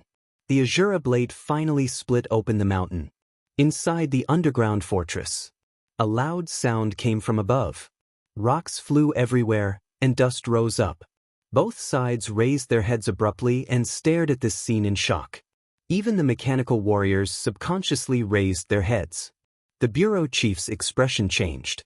He cursed, "Damn it, this person actually split open the mountain. The strength, how strong is he?" Ji Wuxiang was shocked. He stared at that face. Suddenly, a thought flashed through his mind. He exclaimed, "It's him, the Azura." He and the Azura were old acquaintances. It was just that the Azura back then was very different from the Azura now. He looked at him carefully for a long time before finally confirming that it was the Azura. He was very different from before. His body was smaller, and even the Azura blade was smaller. However, his strength had doubled. The rubble fell, smashing into quite a number of mechanical warriors. The bureau chief and Ji Wuxiang retreated at the same time to avoid the rocks and the terrifying power of the Azura blade. The two of them looked at each other. The bureau chief also saw many complicated emotions in the Azura's eyes. He said fiercely, "This is what you did. Now you know what the consequences are, right?" Ji Wuxiang snorted and said, "The underground fortress has been destroyed. Do you think you can keep me here? As for the Azura, I'll leave it to you." Although Ji Wuxiang was shocked, he was not afraid at all. "Shameless! What is this Azura?" the bureau chief asked. "The Azura is a monster formed from the Yin energy of the ghost world. It is very strong and bloodthirsty. I believe it will be to your liking." Ji Wuxiang explained. The bureau chief was shocked. The Azura actually had such a strong background. Ji Wuxiang knew so much about the Azura, which meant that he must have known about the Azura long ago and done his homework. That was indeed the case. Ever since the Azura destroyed the heavenly chess, Ji Wuxiang had been asking around. In the end, he only knew a little about the Azura after much effort. However, this already made him very shocked. He became more and more aware of Tang Zheng's extraordinariness, and his enmity became even more intense. The pursuers stopped in their tracks and stared at the scene with their mouths agape. A mountain peak was actually split into two halves, just like a scene from a myth. They were all frozen in place, not knowing what to do. Shura landed on the ground and walked toward Tang Zheng with the Shura saber in his hand. His eyes were fixed on the Empyrean fairy. Azura's cultivation base was at the pinnacle of the deity transformation stage, and he was only a thin line away from the grand ascension stage. However, Empyrean fairy was already at the first stage of the grand ascension stage, so it was naturally quite easy for him to identify this, so he was very wary. The Empyrean fairy stared at Shura, replaying the scene in her mind. Her cultivation level was higher than Azura's, but her Dharma treasure was the map of mountains and rivers, which was not as sharp as Azura's saber. That was why she agreed to let Azura split the mountain. Of course, she also wanted to see Azura's strength. Now, she finally understood that Shura's strength was not shallow. He was one of the strongest people she had ever met in her life.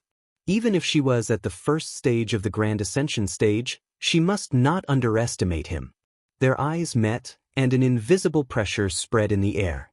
Tang Zheng moved slightly to block their gazes and said, "Shura, your mission is complete. Go back to Sumer Heavens." Shura did not comment. He looked over Tang Zheng's shoulder unwillingly and looked at the Empyrean fairy behind him. In the end, he nodded sullenly and said, "Okay." Then, with a flash of light, he disappeared. Screams rang out again, and there was a commotion among the pursuers. This series of unforeseen events had almost overturned their worldview. Even if they were well-trained elite soldiers, their mental endurance might not be strong. As a result, this scene completely frightened them. There were some who cried out miserably, running backwards. Even some people with strong mental fortitude felt their legs go weak and did not have the courage to rush forward. Tang Zheng ignored the pursuers and strode toward the split mountain peak. The Empyrean fairy followed by his side like a shadow. They could not wait to see what was hidden in the mountain peak. Rising into the air, the two of them floated in midair and looked down at the mountain peak below. They could clearly see the situation inside. Hundreds of mechanical warriors were also looking up, looking at them expressionlessly. Looking at their eyes, Tang Zheng and the Empyrean fairy had the same thought. These people were like walking corpses. Their eyes were calm, and there was a very strange feeling. Their knowledge was not ordinary. Although they did not find the fluctuations of inner strength and magical power from the mechanical warriors, they unanimously judged that their strength was not simple. Their attention was quickly attracted by the others. Ji Wuxiang and the Prime Minister looked at each other from a distance, facing each other. This caused Tang Zheng's pupils to shrink as he was incomparably astonished. Why are these two walking together? That's not right, they seem to be in a hostile state. Ji Wuxiang, Granny Li, and Ji Wuxiang also saw the two people in the sky at the same time. They had already removed the illusion and appeared clearly in midair. Looking down, they stood proudly, exuding a powerful aura. Ji Wuxiang, sir, I've been looking for you for a long time. So you were hiding here, Tang Zheng said in a deep voice. Ji Wuxiang looked at Tang Zheng with a complicated expression. Then he laughed and said, "Now that you've found me, what are you going to do? Has celestial chess succeeded?" Tang Zheng asked impatiently. "I knew that with your intelligence and insight, it wouldn't be difficult for you to discover this. Celestial chess has succeeded. What do you think? You also contributed to this. If it weren't for your help back then, celestial chess definitely wouldn't have succeeded so quickly, right?" Ji Wuxiang said jokingly. Tang Zheng had helped to perfect celestial chess back then. Although he later destroyed celestial chess and even got rid of some of the players, in the end he made celestial chess take a big step forward and solved many of Ji Wuxiang's doubts. This was very important for him to perfect celestial chess in the future. However, Ji Wuxiang's words were obviously sarcastic, causing Tang Zheng to frown. He said unhappily, "Ji Wuxiang, you don't have to say such sarcastic words. Now that celestial chess has succeeded, as long as I'm here, I definitely won't watch you carry out your scheme." The Prime Minister's heart skipped a beat. He asked, "What scheme does he have?" "You don't know?" The Prime Minister looked confused. It was obvious that he didn't know. Tang Zheng hurriedly said, "Celestial chess uses the world as a chessboard, and you and I are on the chessboard. Naturally, we are chess pieces that are at the mercy of Ji Wuxiang. Are you willing to accept this?" The Prime Minister raised his thick eyebrows and stared at Ji Wuxiang with a burning gaze. He said hatefully, "Your wild ambition is extraordinarily big. You actually dare to have such wishful thinking." Ji Wuxiang looked indifferent. He said, "Don't tell me you didn't have such thoughts when you wanted to take celestial chess for yourself? You don't have the right to criticize me." The Prime Minister's thoughts were exposed, and his face turned red. He only knew a little about celestial chess, but he had already guessed how powerful it was. Now that he heard Tang Zheng's words, he was even more certain of this point and had a deeper understanding of it. While he was scolding Ji Wuxiang, he was indeed even more tempted by celestial chess. Seeing his reaction, Ji Wuxiang's lips curled up in a disdainful smile.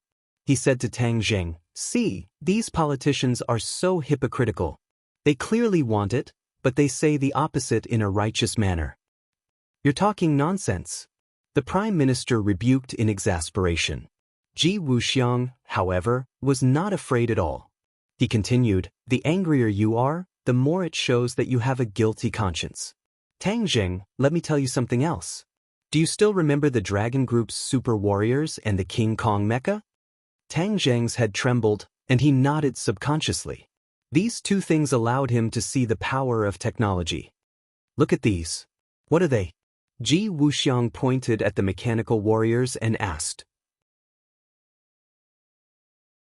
Tang Zheng narrowed his eyes slightly and stared straight at the mechanical warriors, as if he wanted to see through them. Suddenly, his heart skipped a beat, and a look of shock flashed past his eyes. He actually did not see any signs of life in these soldiers. Although they were alive, there was no sign of life. They were just like wooden puppets. Seeing Tang Zheng's reaction, Ji Wuxiang said meaningfully, "Did you see anything?" "What are they?" Tang Zheng asked in a low voice. He did not say what kind of people they were, but what kind of people they were. It was obvious that he did not treat them as people. The combination of a super warrior and a King Kong mecha. Have you ever thought of this? But he did it silently. You can't help but admire his determination and perseverance. Back then, Dragon Group's Xing Feng probably never thought of this even in his dreams, Ji Wuxiang explained. Tang Zheng was shocked, and his heart beat wildly. It was precisely because he had seen the power of these two types of technology that he had a deep impression of these two combined products. He realized the power of this new product. Now you know the seriousness of this matter, right? Ji Wuxiang continued to fan the flames. The bureau chief roared in exasperation, "Ji Wuxiang, don't cry crocodile tears. Are you a good person? You want to treat the entire world as your chess pieces? You are the one who is crazy. Why did the government develop technology? Isn't it because they were forced by you martial artists and cultivators? You are tyrannical and unscrupulous. What do you think of the government?" The bureau chief's question was powerful and resonant, causing the entire place to be silent. Tang Zheng asked himself, ever since he started cultivating, his strength had gotten stronger and stronger, and he had indeed gradually stopped caring about the government. It was no wonder that the bureau chief had such a big reaction. He had to endure hardships to come up with something like the mechanical warriors. But thinking about it from another perspective, Tang Zheng was not arrogant because of his abilities, and he did not cause trouble for the common people. On the contrary, he had continuously used his own abilities to prevent danger time and time again. On the other hand, the bureau chief's righteous words and actions were mixed with a lot of private goods.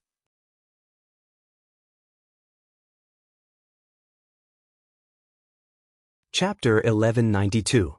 The bureau chief was rendered speechless by Tang Zheng's words.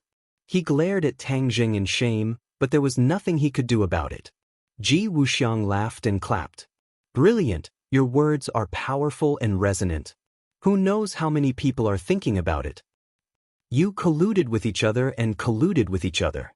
One day, I will make you pay a painful price." The bureau chief's face was red as he threatened fiercely. There was no possibility of reconciliation between the two sides, so the bureau chief naturally wouldn't be nice to him. He looked at Tang Zheng as if he wanted to skin him alive. "You will have to wait until that day comes." Ji Wuxiang shrugged nonchalantly, pointed at Tang Zheng and said, "Do you think he will let you off this time?"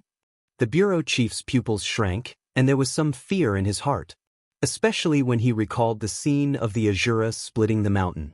It was so majestic and terrifying. Tang Zheng didn't answer and just looked at the bureau chief coldly. The bureau chief's heart sank as he realized the answer. He shouted, "Stop them!" With that order, the sound of something breaking through the air rang out. The mechanical warriors split into two, one attacking Tang Zheng and the other attacking Ji Wuxiang. Ji Wuxiang signaled Granny Li with his eyes and retreated. Granny Li took the hint and quietly retreated. Ji Wuxiang's motive was very obvious. He purposely used celestial chess to lure Tang Zheng over, and then let Tang Zheng and the bureau chief fight while he reaped the benefits. This idea was very vicious and cunning. This plan succeeded. Of course, he wouldn't stay to see the result. He didn't want to be entangled. Then all his efforts would be wasted. Ji Wuxiang glanced in Tang Zheng's direction from the corner of his eyes and realized that the mechanical warriors had already started fighting with him. Both sides were fighting back and forth without stopping.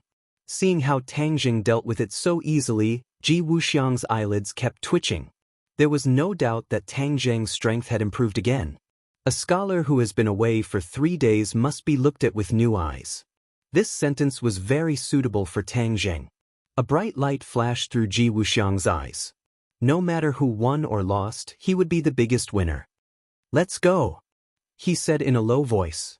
With a light tap of his toes, he leaped out of the underground fortress. Granny Li followed closely behind, leaving behind an afterimage. She was 1 step slower than Ji Wuxiang. Seeing this, the mechanical warrior did not say anything and chased after him. Their jumping ability was not as good as Ji Wuxiang's and Granny Li's, but flames spurted out from their feet, and they soared into the sky like rockets. This scene made one involuntarily think of the Vajramecha flying in the sky. Therefore, it was not surprising that this batch of mechanical warriors had the ability to fly. After all, the mechanical warriors were a product that combined the advantages of super soldiers and Vajramecha. Ji Wuxiang and Granny Li both noticed the pursuers behind them, but the two did not panic. Instead, they dove into the large army like fish in water, causing waves of exclamations. They were immediately submerged in the large army. There were thousands of soldiers chasing after Tang Jing. When the two of them dove into the army, it was like a drop of water entering the sea. No one could find them anymore. The mechanical warriors stood in the air. Their eyes swept through the crowd like a scanner, but they did not find any trace of their target. The soldiers on the ground raised their heads to look at the mechanical warriors in the sky, and their gazes underwent a complete change. They had been stationed here day and night to train, day and night without stopping. However, they had not realized that this seemingly ordinary mountain peak actually had a completely different world, and that there were so many powerful fellows hidden here.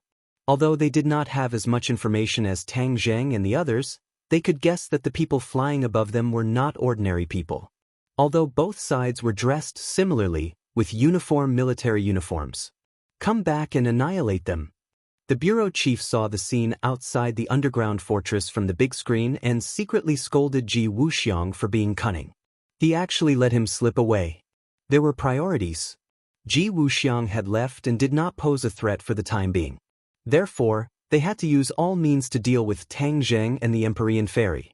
Tang Zheng had already exchanged more than 10 moves with the mechanical warriors and gradually understood their strength and routines. The standard of these mechanical warriors was really extraordinary. Ordinary people were not their match at all.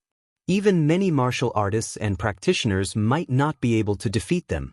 From this point, it was enough to show the strength of the mechanical warriors, and the bureau chief was not simple. He actually picked up the experience and information left behind by the dragon team and quietly made such achievements. Back then, Xing Feng could not catch up with this progress. Because they knew this, Tang Zheng and Ji Wuxiang both realized that they had underestimated the bureau chief in the past and had to reevaluate him. More than 100 mechanical warriors rushed toward Tang Zheng and the Empyrean Fairy, blocking their vision. The two of them remained calm and dealt with the situation with ease. A series of muffled sounds rang out. Every time a mechanical warrior took an attack from them, they would fall to the ground and turn into scrap metal. They either drooped their heads or lay on the ground, emitting sparks and smoke. The soldiers in the distance stretched their necks and could only roughly see the scene in the underground fortress. Their faces turned even paler, and many of them retreated, wishing that they could increase the distance between them and the two of them. Use your killing moves and get rid of these guys quickly. Anyway, they are not humans. Tang Zheng finally lost his patience. These guys were really not afraid of death. They knew that there were tigers in the mountains, but they still insisted on going there. How annoying! Bang bang bang! With a series of muffled sounds, the mechanical warriors fell to the ground one after another. There were many large holes on their bodies, and this scene made everyone feel respect and fear. Hiss! When the soldiers saw this scene, all of them gasped. Just now, they wanted to stop the two of them and even chased after them. It turned out that the two of them were not afraid of them, but just did not want to fight with them. Everyone broke out in cold sweat, and a chill rose from the bottom of their hearts. They felt a lingering fear. At a glance, other than Tang Zheng and the Empyrean Fairy, there was no third person standing in the underground fortress. The ground was littered with broken mechanical warriors. Where is the bureau chief? Tang Zheng was shocked and looked around, but he didn't even see the leader's figure. What happened? The two of them looked at each other. They did not expect the bureau chief to sneak away from under their noses. The bureau chief is just an ordinary person. He is not a cultivator, nor a martial artist. This fortress is so high up. Is there a third way to go? Tang Zheng was confused and started to mutter. The Azura Slash not only split the mountain peak, but also destroyed many of the facilities in the underground fortress. The elevator could not be used at all, so it was impossible for the bureau chief to escape from the elevator. This underground fortress was so high from the ground. How did he manage to climb up so stealthily? Just now, the two of them were surrounded by mechanical warriors and did not have the energy to pay attention to the bureau chief's movements. Although they saw Ji Wuxiang and Granny Li retreating, they could not do anything. They did not have the time to look around, let alone chase after them. Tang Jing angrily stomped his foot and said, "What bad luck, I let them escape again. These two guys are too cunning, hiding here and there. I finally found them with great difficulty, but I let them escape again." The Empyrean fairy did not say a word. She was deep in thought, and her eyes kept changing. Tang Jing noticed her strange behavior and asked in surprise, "What's wrong? Don't you think the bureau chief is different from before?" The Empyrean fairy asked curiously. Different? Tang Zheng's head moved as he recalled the scene just now. Like a movie, he replayed it frame by frame. Sure enough, he found a slight difference. If it was not for the Empyrean fairy's reminder, he would definitely have overlooked this difference. He was more confident, and this confidence came from his body. Tang Zheng was very familiar with this. This was because he was also in the same situation in the past. Ever since he became a cultivator, his strength increased day by day. That kind of confidence that came from his body became stronger and stronger. Could it be that he is also a cultivator? Tang Zheng was shocked and a strange thought came to his mind. The Empyrean fairy's eyes shone like bright stars. She did not deny this point and said thoughtfully, "We can't rule out this possibility." What, is there really such a possibility? How did he do it? He is so old. Moreover, how did he hide his cultivation level? If he can escape from our eyes, then how high is his cultivation level? A series of questions came one after another. It was easy to imagine the shock and confusion in Tang Zheng's mind.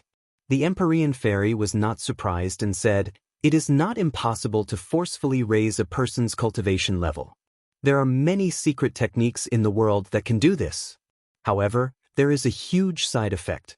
This person's cultivation level will be fixed in the future and be limited to a fixed realm, unable to improve." Tang Zheng suddenly understood and said, "Then this is the bureau chief's situation? It is possible. Then who could do this? Only he knows about this. Perhaps this is the source of his confidence. Together with these mechanical warriors, there's probably no one in the government who's stronger than him in today's world. It's no wonder he's so confident."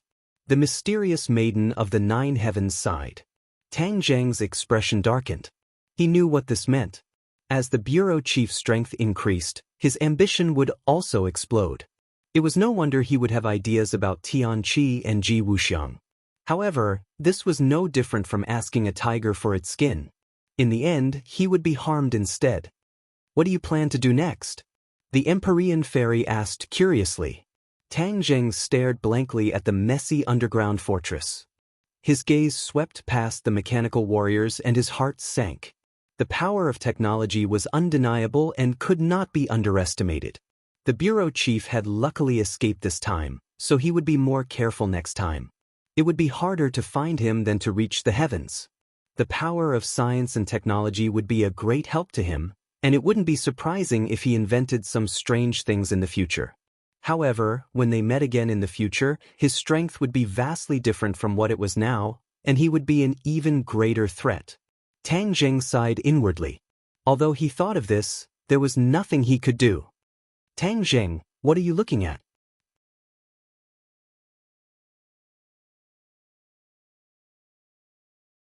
Chapter 1193.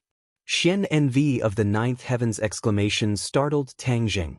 His attention was instantly attracted as he turned to look at the huge screen.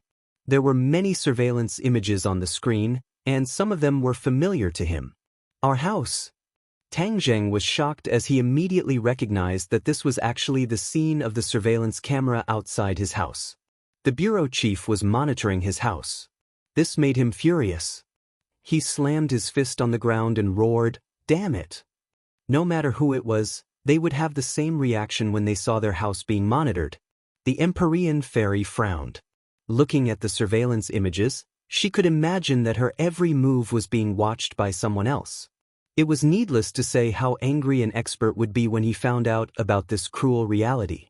The bureau chief's actions not only provoked Tang Zheng, but also deeply provoked the Empyrean fairy. Her murderous aura surged. Tang Zheng glanced at the Empyrean fairy and said, "Looks like he has been planning this for a long time. He was already dissatisfied with us and even wanted to kill us. However, we didn't take him seriously at all. This kind of underestimation will definitely lead to a disaster. It's just that we haven't reached that stage yet." The Empyrean fairy nodded in agreement and said, "This is God's will. We must be wary of him in the future, especially since he has the mechanical warriors." Tang Zheng looked at the messy mechanical warriors on the ground and thought of the same question Ji Wuxiang had. He said, since he can create more than 100 mechanical warriors, then it's not impossible for him to mass-produce mechanical warriors or even build a mechanical warrior army. What kind of scene would that be? Tang Zheng couldn't imagine it. However, one thing is for sure. If the bureau chief has such a powerful force, it might not be a good thing. That's because he's too selfish.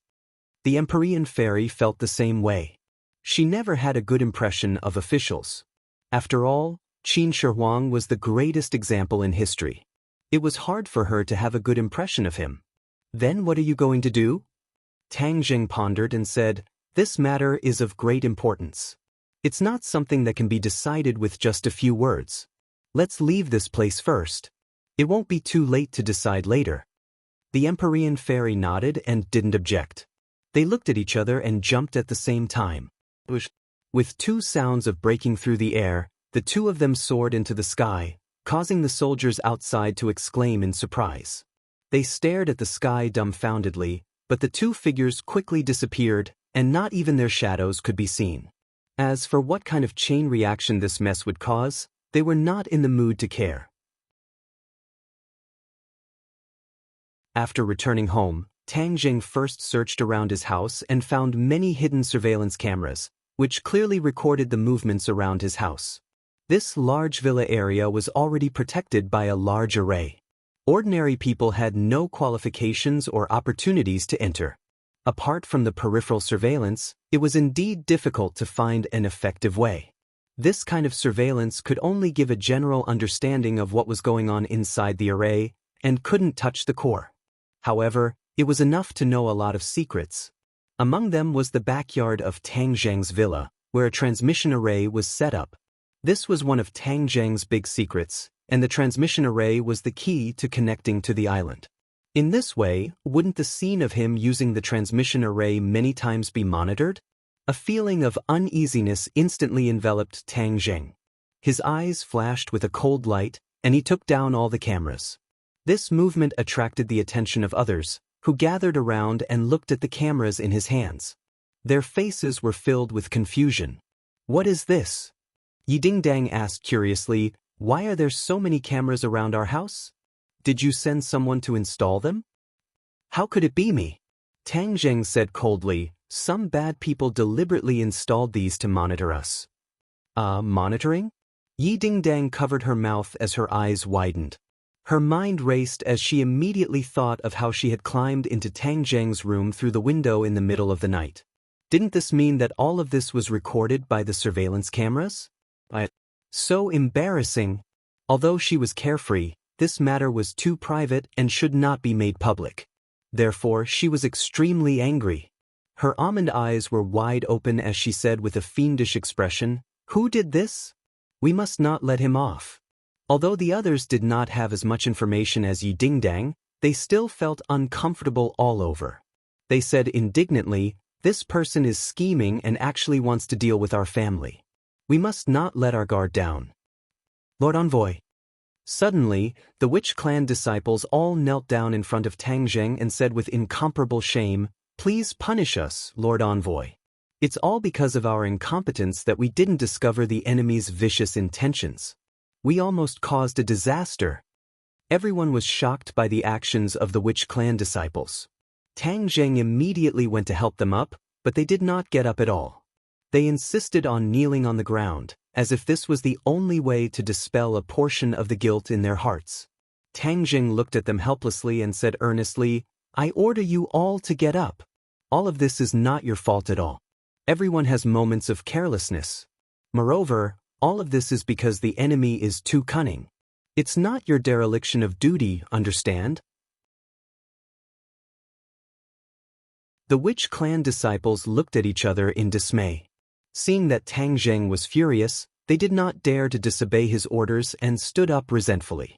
Tang Zheng swept his gaze across the Witch Clan disciples. Of course, he understood the thoughts of the Witch Clan disciples.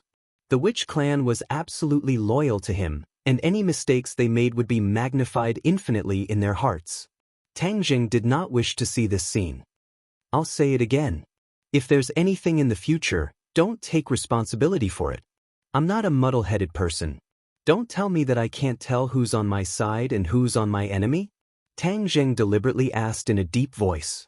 The Witch Clan disciples all revealed looks of shame and lowered their heads. So, I don't want to see you all volunteer to ask for forgiveness again. Do you understand? I am a person who rewards and punishes clearly.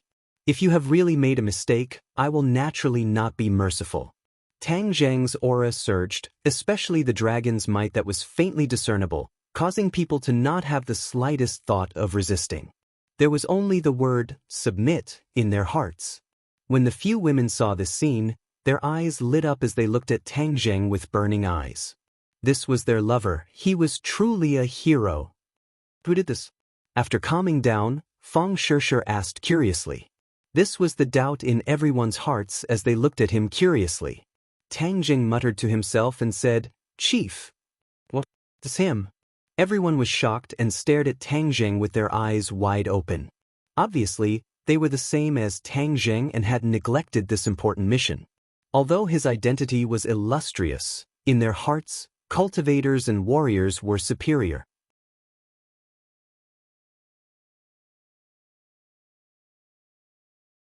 Chapter 1194. Everyone suppressed the shock in their hearts and fell into deep thought. The chief was not just anyone, he was the central figure of the country's power and had great power and influence. They had completely fallen into a hostile relationship with him. Moreover, after listening to Tang Zheng's introduction of the mechanical warriors, they were even more moved. Everyone understood that if the mechanical warriors formed an army, it would not be any weaker than the army of cultivators. Since ancient times, there had been sects formed by cultivators in every dynasty, but almost none of them were tied together to form an army. The mechanical warriors were different.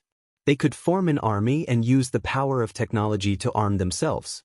It went without saying how terrifying their combat strength would be. Everyone sat together in silence. This situation was unexpected. If they continued to let it develop, it might develop into the third most powerful force in addition to the demons and the Yellow Emperor's former subordinates. It might even overshadow them. Tian Chanzi was silent for a long time before he finally said, "This is the worst-case scenario, but there is one thing that you did not notice. This mechanical warrior army is indeed extraordinary, but in terms of experts, they are often inferior to the demons and the Yellow Emperor's former subordinates. In war, experts often play a decisive role, even to the point of influencing the overall situation. In the Battle of Zhuolu, experts played a decisive role. Therefore, Tian Chanzi's words were not false. But the Empyrean Fairy and I feel that the chief is no longer an ordinary person, but a cultivator," Tang Zheng said in a low voice. This was the consensus between him and the Empyrean Fairy, although he did not understand how he did it or how he hid his cultivation. But there was no doubt that this was an indisputable fact. Cultivator? Everyone was shocked. A cultivator's lifespan and combat strength would be greatly increased. If this was true, then the chief's strength would rise to another level, especially with the help of the mechanical warrior army. The explosive combat strength would be unimaginable. So, if we need to defeat him, we must first restrict his power. This is the key to his mechanical warrior army. Without power and resources, the mechanical warrior army is just a castle in the air. Li Xiaotian finally spoke. She racked her brains and a mature and bold idea gradually formed in her mind. Hearing this, everyone turned their heads at the same time and looked at Li Xiaotian with burning eyes.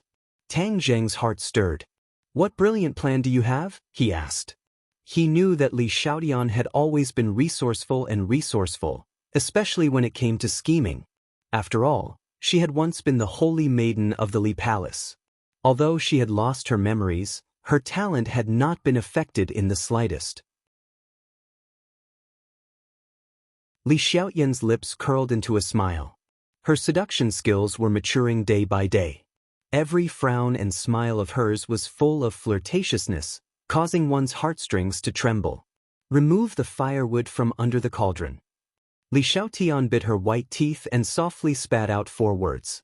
Everyone began to mutter in their hearts, not understanding the meaning of these words. Li Xiaotian no longer kept him in suspense and said with a smile, "Where does his power and resources come from?" "Of course it's his identity." "Yes, so as long as we expose his identity and remove that outer layer, he will be an ordinary cultivator. After all of his resources have disappeared, how could he possibly threaten us?" A feeling of suddenly seeing the light, as if the clouds had parted to see the bright moon, gradually filled his heart. Tang Jing turned pale with fright as he looked at Li Xiaotian.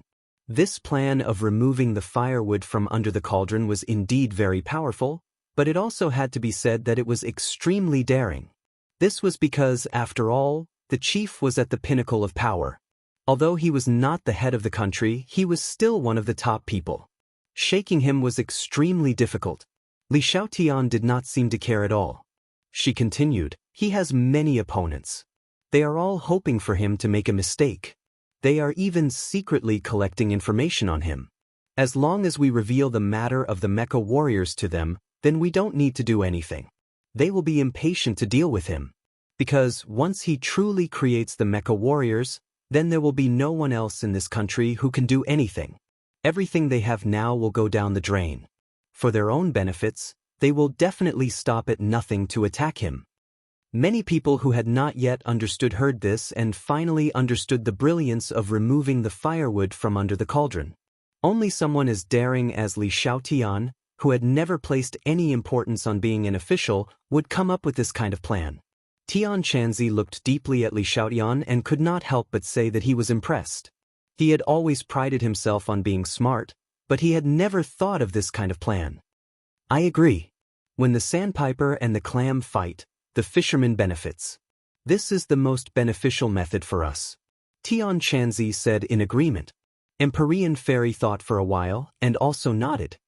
"I agree." The others all looked at Tang Jing. This matter was of great importance, and the final decision rested in Tang Zheng's hands. Tang Zheng's eyes kept changing. This decision was of great significance and had far-reaching effects. He had no choice but to be cautious.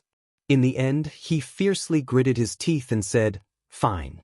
Now that we've been forced into this situation, he can't wait to put me to death time and time again. If I continue to think about it, then wouldn't I be letting him ride on my head?"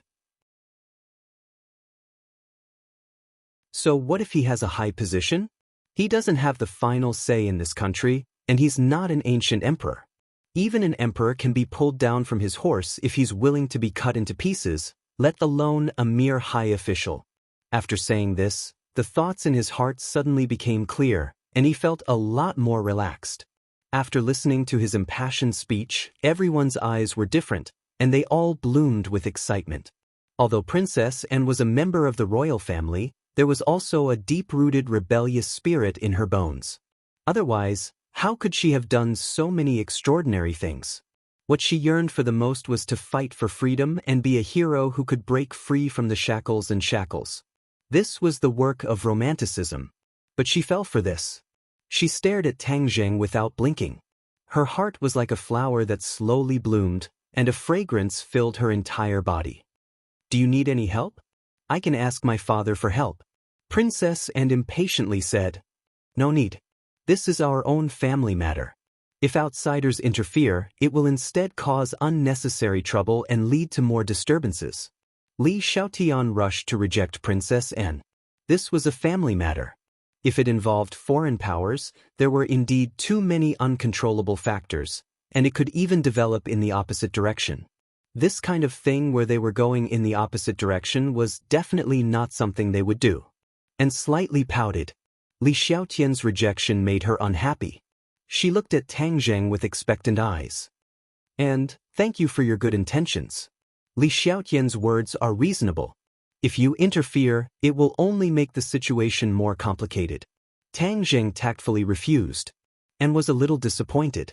She made an oh sound, but she did not give up and said, then if you need any help, you must tell me.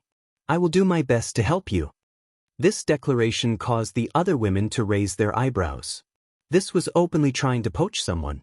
The princess's style was indeed swift and decisive. It was not something an ordinary person could compare to.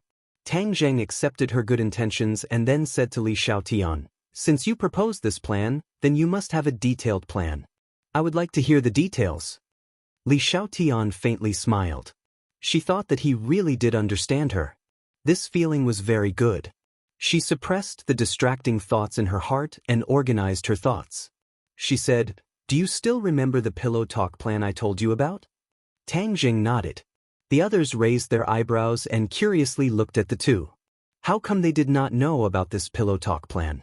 Could it be that there was a secret between the two of them? In reality, Tang Zheng did not place this pillow talk plan in his heart.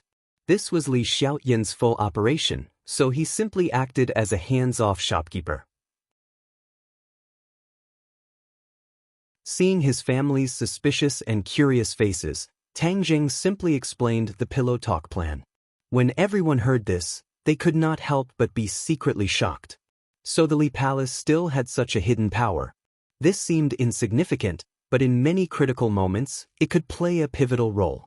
The pillow talk plan was very successful. Many of the higher-ups have a good impression of you, but they have never had the opportunity to meet you. They are rivals with the chief and have long been incompatible. As long as we do not reveal the chief's strength and plan, they will definitely not be able to sit still and attack. The plan to take drastic measures will succeed. Li Xiaotian said confidently. Hi, truly hi. Tian Chanzi could not help but give a thumbs up as he praised from the bottom of his heart. Women could hold up half the sky. This Li Xiaotian truly had the ability to laugh at the world. Although his personal strength was not ridiculously high, the key point was that his scheming and strategizing skills were rarely matched by others. This was the group of people at the top of the hierarchy who were included in the calculations. Of course, this was for their own good. If the chief really succeeded, then their positions would be in jeopardy. Presumably, they would also be very happy to know this news. Marshall looked at Li Xiaotian with a complicated expression. Her cultivation was higher than Li Xiaoyan's, but in terms of scheming, she was lacking by a level. Back then, she and Li Xiaotian were listed as the candidates for the next sect master and palace master of the Marshall Organization and Li Palace. This was not without reason. One person's martial strength was off the charts, while the other was unparalleled in scheming. They were both heroes among women. Fang Shishir and Yi Dingdang looked at each other at the same time. Both of them felt the pressure. Li Xiaotian and Princess and both had Sima Zhao's heart. Everyone knew this, but they had no way to stop each other. Especially this time, Li Xiaotian was able to think of such an ingenious plan, but they were completely helpless. This was the gap between them. Without a doubt, after this matter, Tang Zheng and Li Xiaotian would be closer in the future. Li Xiaotian would also take this opportunity to get closer to Tang Zheng. As for what would happen in the future, no one knew. Suddenly, a sense of crisis arose in his heart. Other than being the first to get to know Tang Zheng, they were completely inferior in all other aspects. The two of them frowned and sank into deep worry. They had to find another way to realize their value. No one else noticed the abnormality of the two of them. Li Xiaotian continued, if you agree, then I will send someone to carry it out. Before long, there will be results.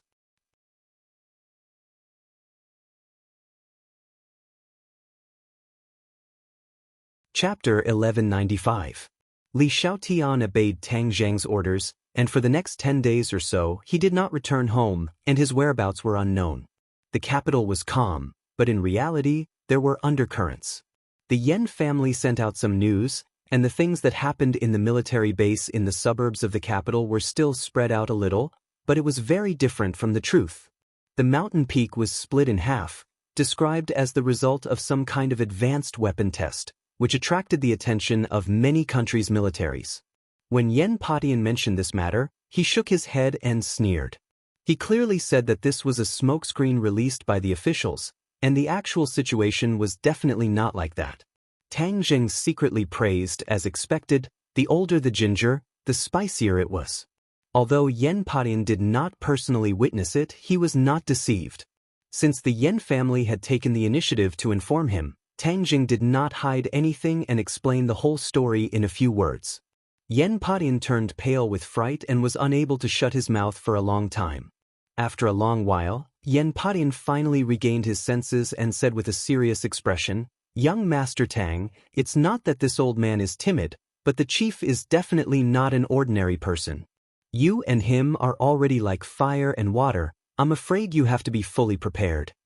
Back then, the few great clans had secretly fought against the officials, causing the officials to be in a very passive situation. As the person in the middle, Yen Patian knew more inside information than the others. For more than 100 years, the few great clans had been suppressing the officials. No matter what era it was always the same, because their clan's development was too deeply rooted. However, ever since the chief took power, this situation had quietly changed, especially since the relationship between the few great clans had deteriorated day by day, and the open and hidden battles had become more and more intense. Yen Patian was extremely observant, and in the end, placed all of this on the head of the chief. He was the one who had secretly manipulated all of this, but it was extremely secretive, and did not leave behind many clues. By the time Yen Patian truly discovered it, the situation in Huaxia had already undergone an earth-shattering change.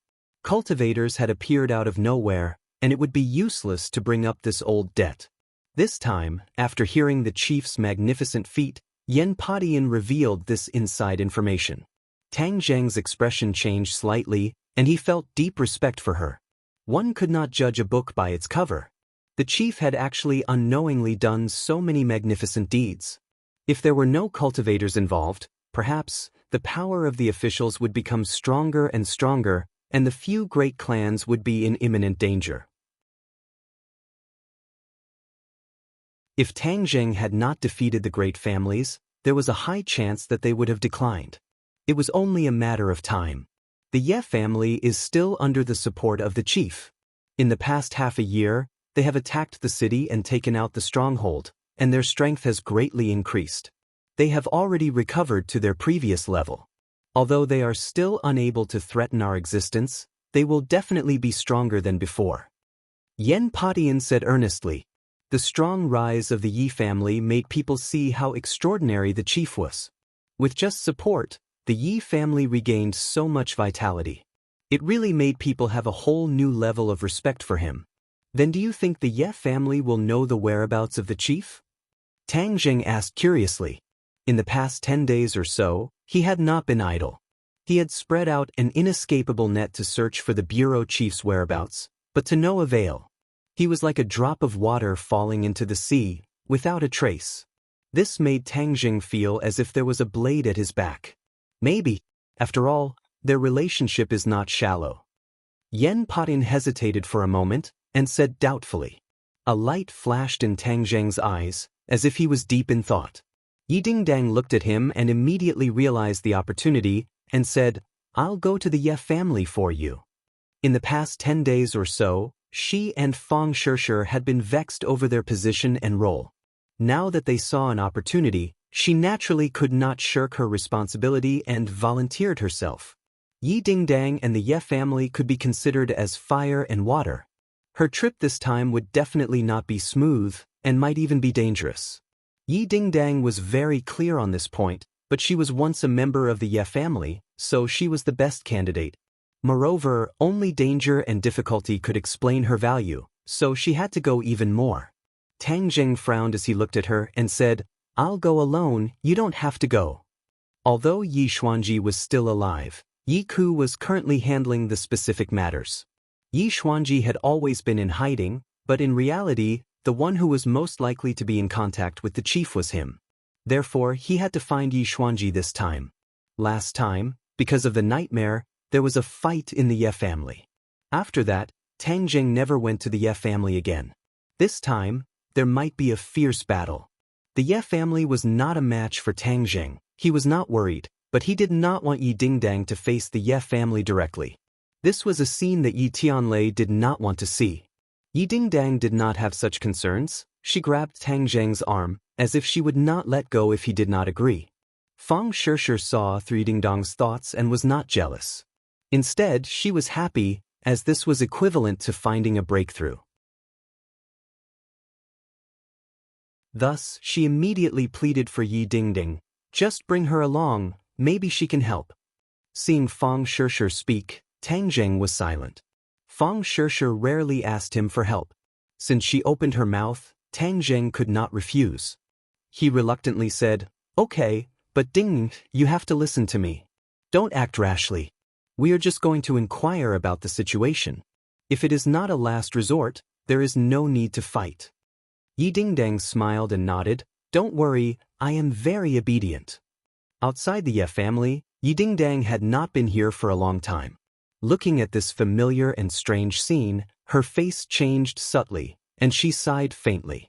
"If you don't want to face them, it's not too late to go back now," Tang Jing advised. Yi Dingdang stuck out her chest, causing it to slightly tremble. She was as proud as a beautiful peacock as she heroically said, "Do you think I would be afraid of them? Humph, it's not like I have a guilty conscience. They should be the ones who have a guilty conscience." Seeing her high fighting spirit, Tang Jing smiled and said, "We don't need to force our way in and cause too much trouble. We just need to find Yi Xuanji. I have lived here before, so I know where he is."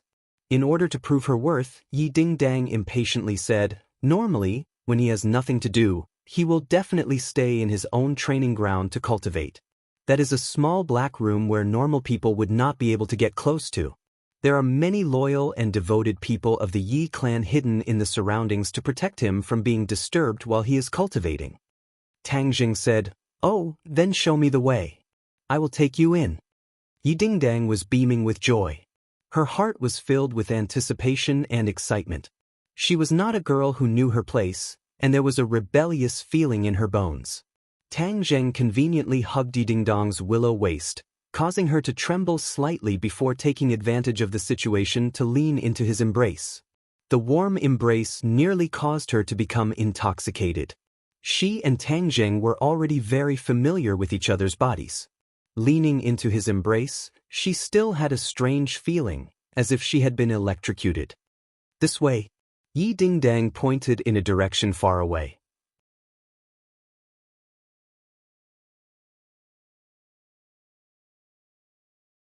Chapter 1196. In the Ye family's huge courtyard house, there were countless people lying on the ground. Tang Zheng and Yi Dingdang were both stunned by this scene. The two of them silently landed in the courtyard and looked at each other in dismay as they looked at the crowd around them. "What's going on?" Yi Dingdang asked in a low voice. Tang Jing shook his head and frowned. He raised his head and looked at the sky. The sun was shining brightly, but there were so many people lying in the courtyard. Their breathing was steady and their vitality was normal, as if they were sleeping soundly. This scene was extremely strange. It was extremely quiet, and under the scorching sun, it made people feel as if they had fallen into an ice cave. "These are all people from the Ye family. I know a lot of them." Yi Dingdang discovered many familiar faces and quickly said. Tang Jing squatted down and examined a person. He discovered that the other party's body was normal and there was nothing unusual about it. "Let's go and take a look elsewhere." Tang Jing held onto Yi Dingdang's hand and no longer hid himself as he strode towards the depths of the courtyard. In the other courtyards, it was the same. There were actually many people from the Ye family lying on the ground. Yi Dingdang's face turned pale. After all, these were people that she had interacted with day and night. Most of them were subordinates of the Ye family, and some of them had even helped her before. She couldn't help but grab onto Tang Zheng's hand tightly as she raised her head and looked at him with a burning gaze. Tang Zheng felt that her palms were sweating and immediately comforted her in a gentle voice. "Don't worry, it will definitely be fine. Their lives are not in danger, they seem to have just fallen into a deep sleep." Deep sleep? It's broad daylight, and so many people are sleeping on the ground? Yi Dingdang found it unbelievable. Tang Jing muttered to himself for a moment, then a light flashed through his mind, and he muttered to himself, "Deep sleep. That's right, there's someone who can do it." Seeing that Tang Jing had a clue, Yi Dingdang impatiently asked, "Yi Meiyu? Her?" Yi Dingdang had a suspicious look on her face. "That's right. Her master is the Nightmare Lord. The heart's dream traceless divine ability is extraordinary. It can bring people into the dreamland. In fact, dreams are even more realistic than reality. She's the only one who can make so many people fall asleep," Tang Jing said in a deep voice. With his current cultivation, it was impossible for him to do this. He didn't cultivate the dream divine ability, so he naturally couldn't do all this. Yi Dingdang knew a thing or two about this, but she didn't expect it to be so powerful. With a heavy expression, she asked, "Will they wake up?" Yi Meiyu didn't kill them directly, so she must have some ideas. Therefore, their lives aren't in danger for the time being, but ordinary methods won't be able to wake them up. Tang Jing said regretfully. "You can't wake him up?" Yi Meiyu's expression changed slightly. She was very disappointed. Cough cough. A wave of coughing broke the silence, and it was like a stone that was thrown into the surface of a lake. It immediately caused a chain reaction, and the sound rose and fell like circle after circle of ripples that surged out. "What's wrong?" The two of them were shocked and immediately looked over. They actually saw people standing up straight, as if they had just woken up from their sleep. Awake? The two of them looked at each other and saw the shock in each other's eyes. Could it be that they had been discovered? The two of them hurriedly dodged to the side and hid behind a corridor, silently looking at this group of people. Their bodies were much stiffer, as if they were walking corpses. Their faces were expressionless, and their eyes were lifeless as they moved. It was as if a machine had been pressed on a button, and it started to operate with a clanging sound. Why is it so strange? It makes me shudder." Yi Dingdang shrank back and said in shock. Tang Jing also felt a chill rise from the soles of his feet. This scene was extremely strange and inconceivable. "I'll go catch one and find out what's going on." After Tang Jing finished speaking, his figure flashed and stopped a person. Before the other party could even react, Tang Jing had already controlled him and dragged him to the back of the corridor. "What are you doing?" the other party sternly asked. Yi Dingdang looked at the person with concern and asked, "Don't you recognize me? I am Yi Dingdang." She recognized this person and had interacted with him many times before. But the other party did not recognize her at all. It was as if he was looking at a stranger. He bared his teeth and roared, "I don't recognize you. I have to report to the master. Master, someone has broken in." He hysterically roared, and his voice resounded throughout the large courtyard. What? This voice caused a huge uproar. Countless pairs of eyes looked over at the same time, and the sound of footsteps quickly approached. Tang Jing did not expect the other party to shout and not give him any chance. Yi Dingdang's expression changed slightly. This person was like a stranger, and was not the person she knew before. How did he become like this?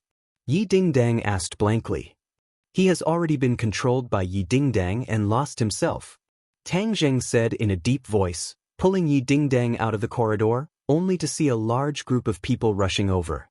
Many of the Ye family members were warriors, servants, and guards. When they saw Tang Jing and Yi Dingdang, their eyes turned blood red, as if they were ferocious beasts that had seen their prey. "Don't hurt them." Yi Dingdang could not bear it and reminded him.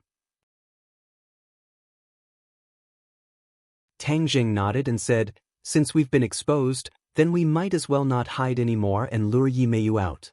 Seeing the crowd charging at him, Tang Jing stomped his foot on the ground.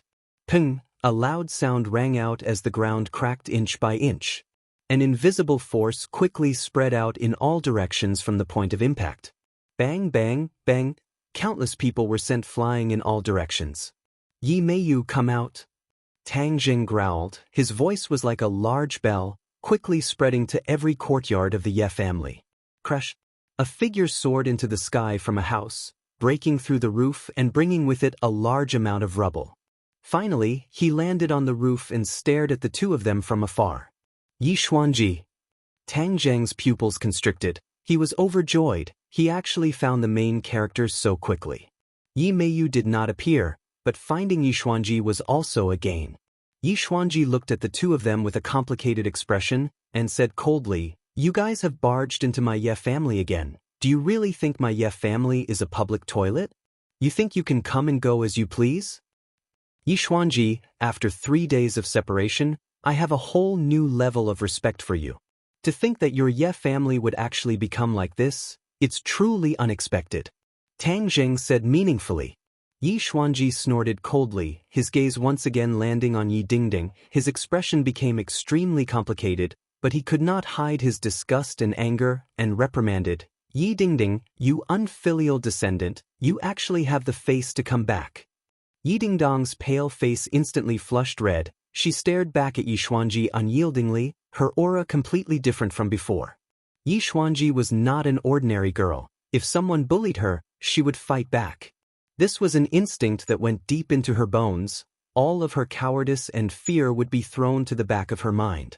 Back then, she even dared to contradict Yi Xuanji, let alone now. "What qualifications do you have to judge me like this? What did the Ye family give me? What did I ask for from the Ye family?" Yi Dingdang asked indignantly. "Nothing. You're tuning in to the Passion Pages YouTube channel. We're so grateful for your support, and don't forget to subscribe to join us on this incredible journey through captivating stories. Your generosity through donations truly makes a world of difference, as it's the primary source of revenue that allows me to expand and enhance this channel for you. Thank you from the bottom of my heart for being a part of this adventure.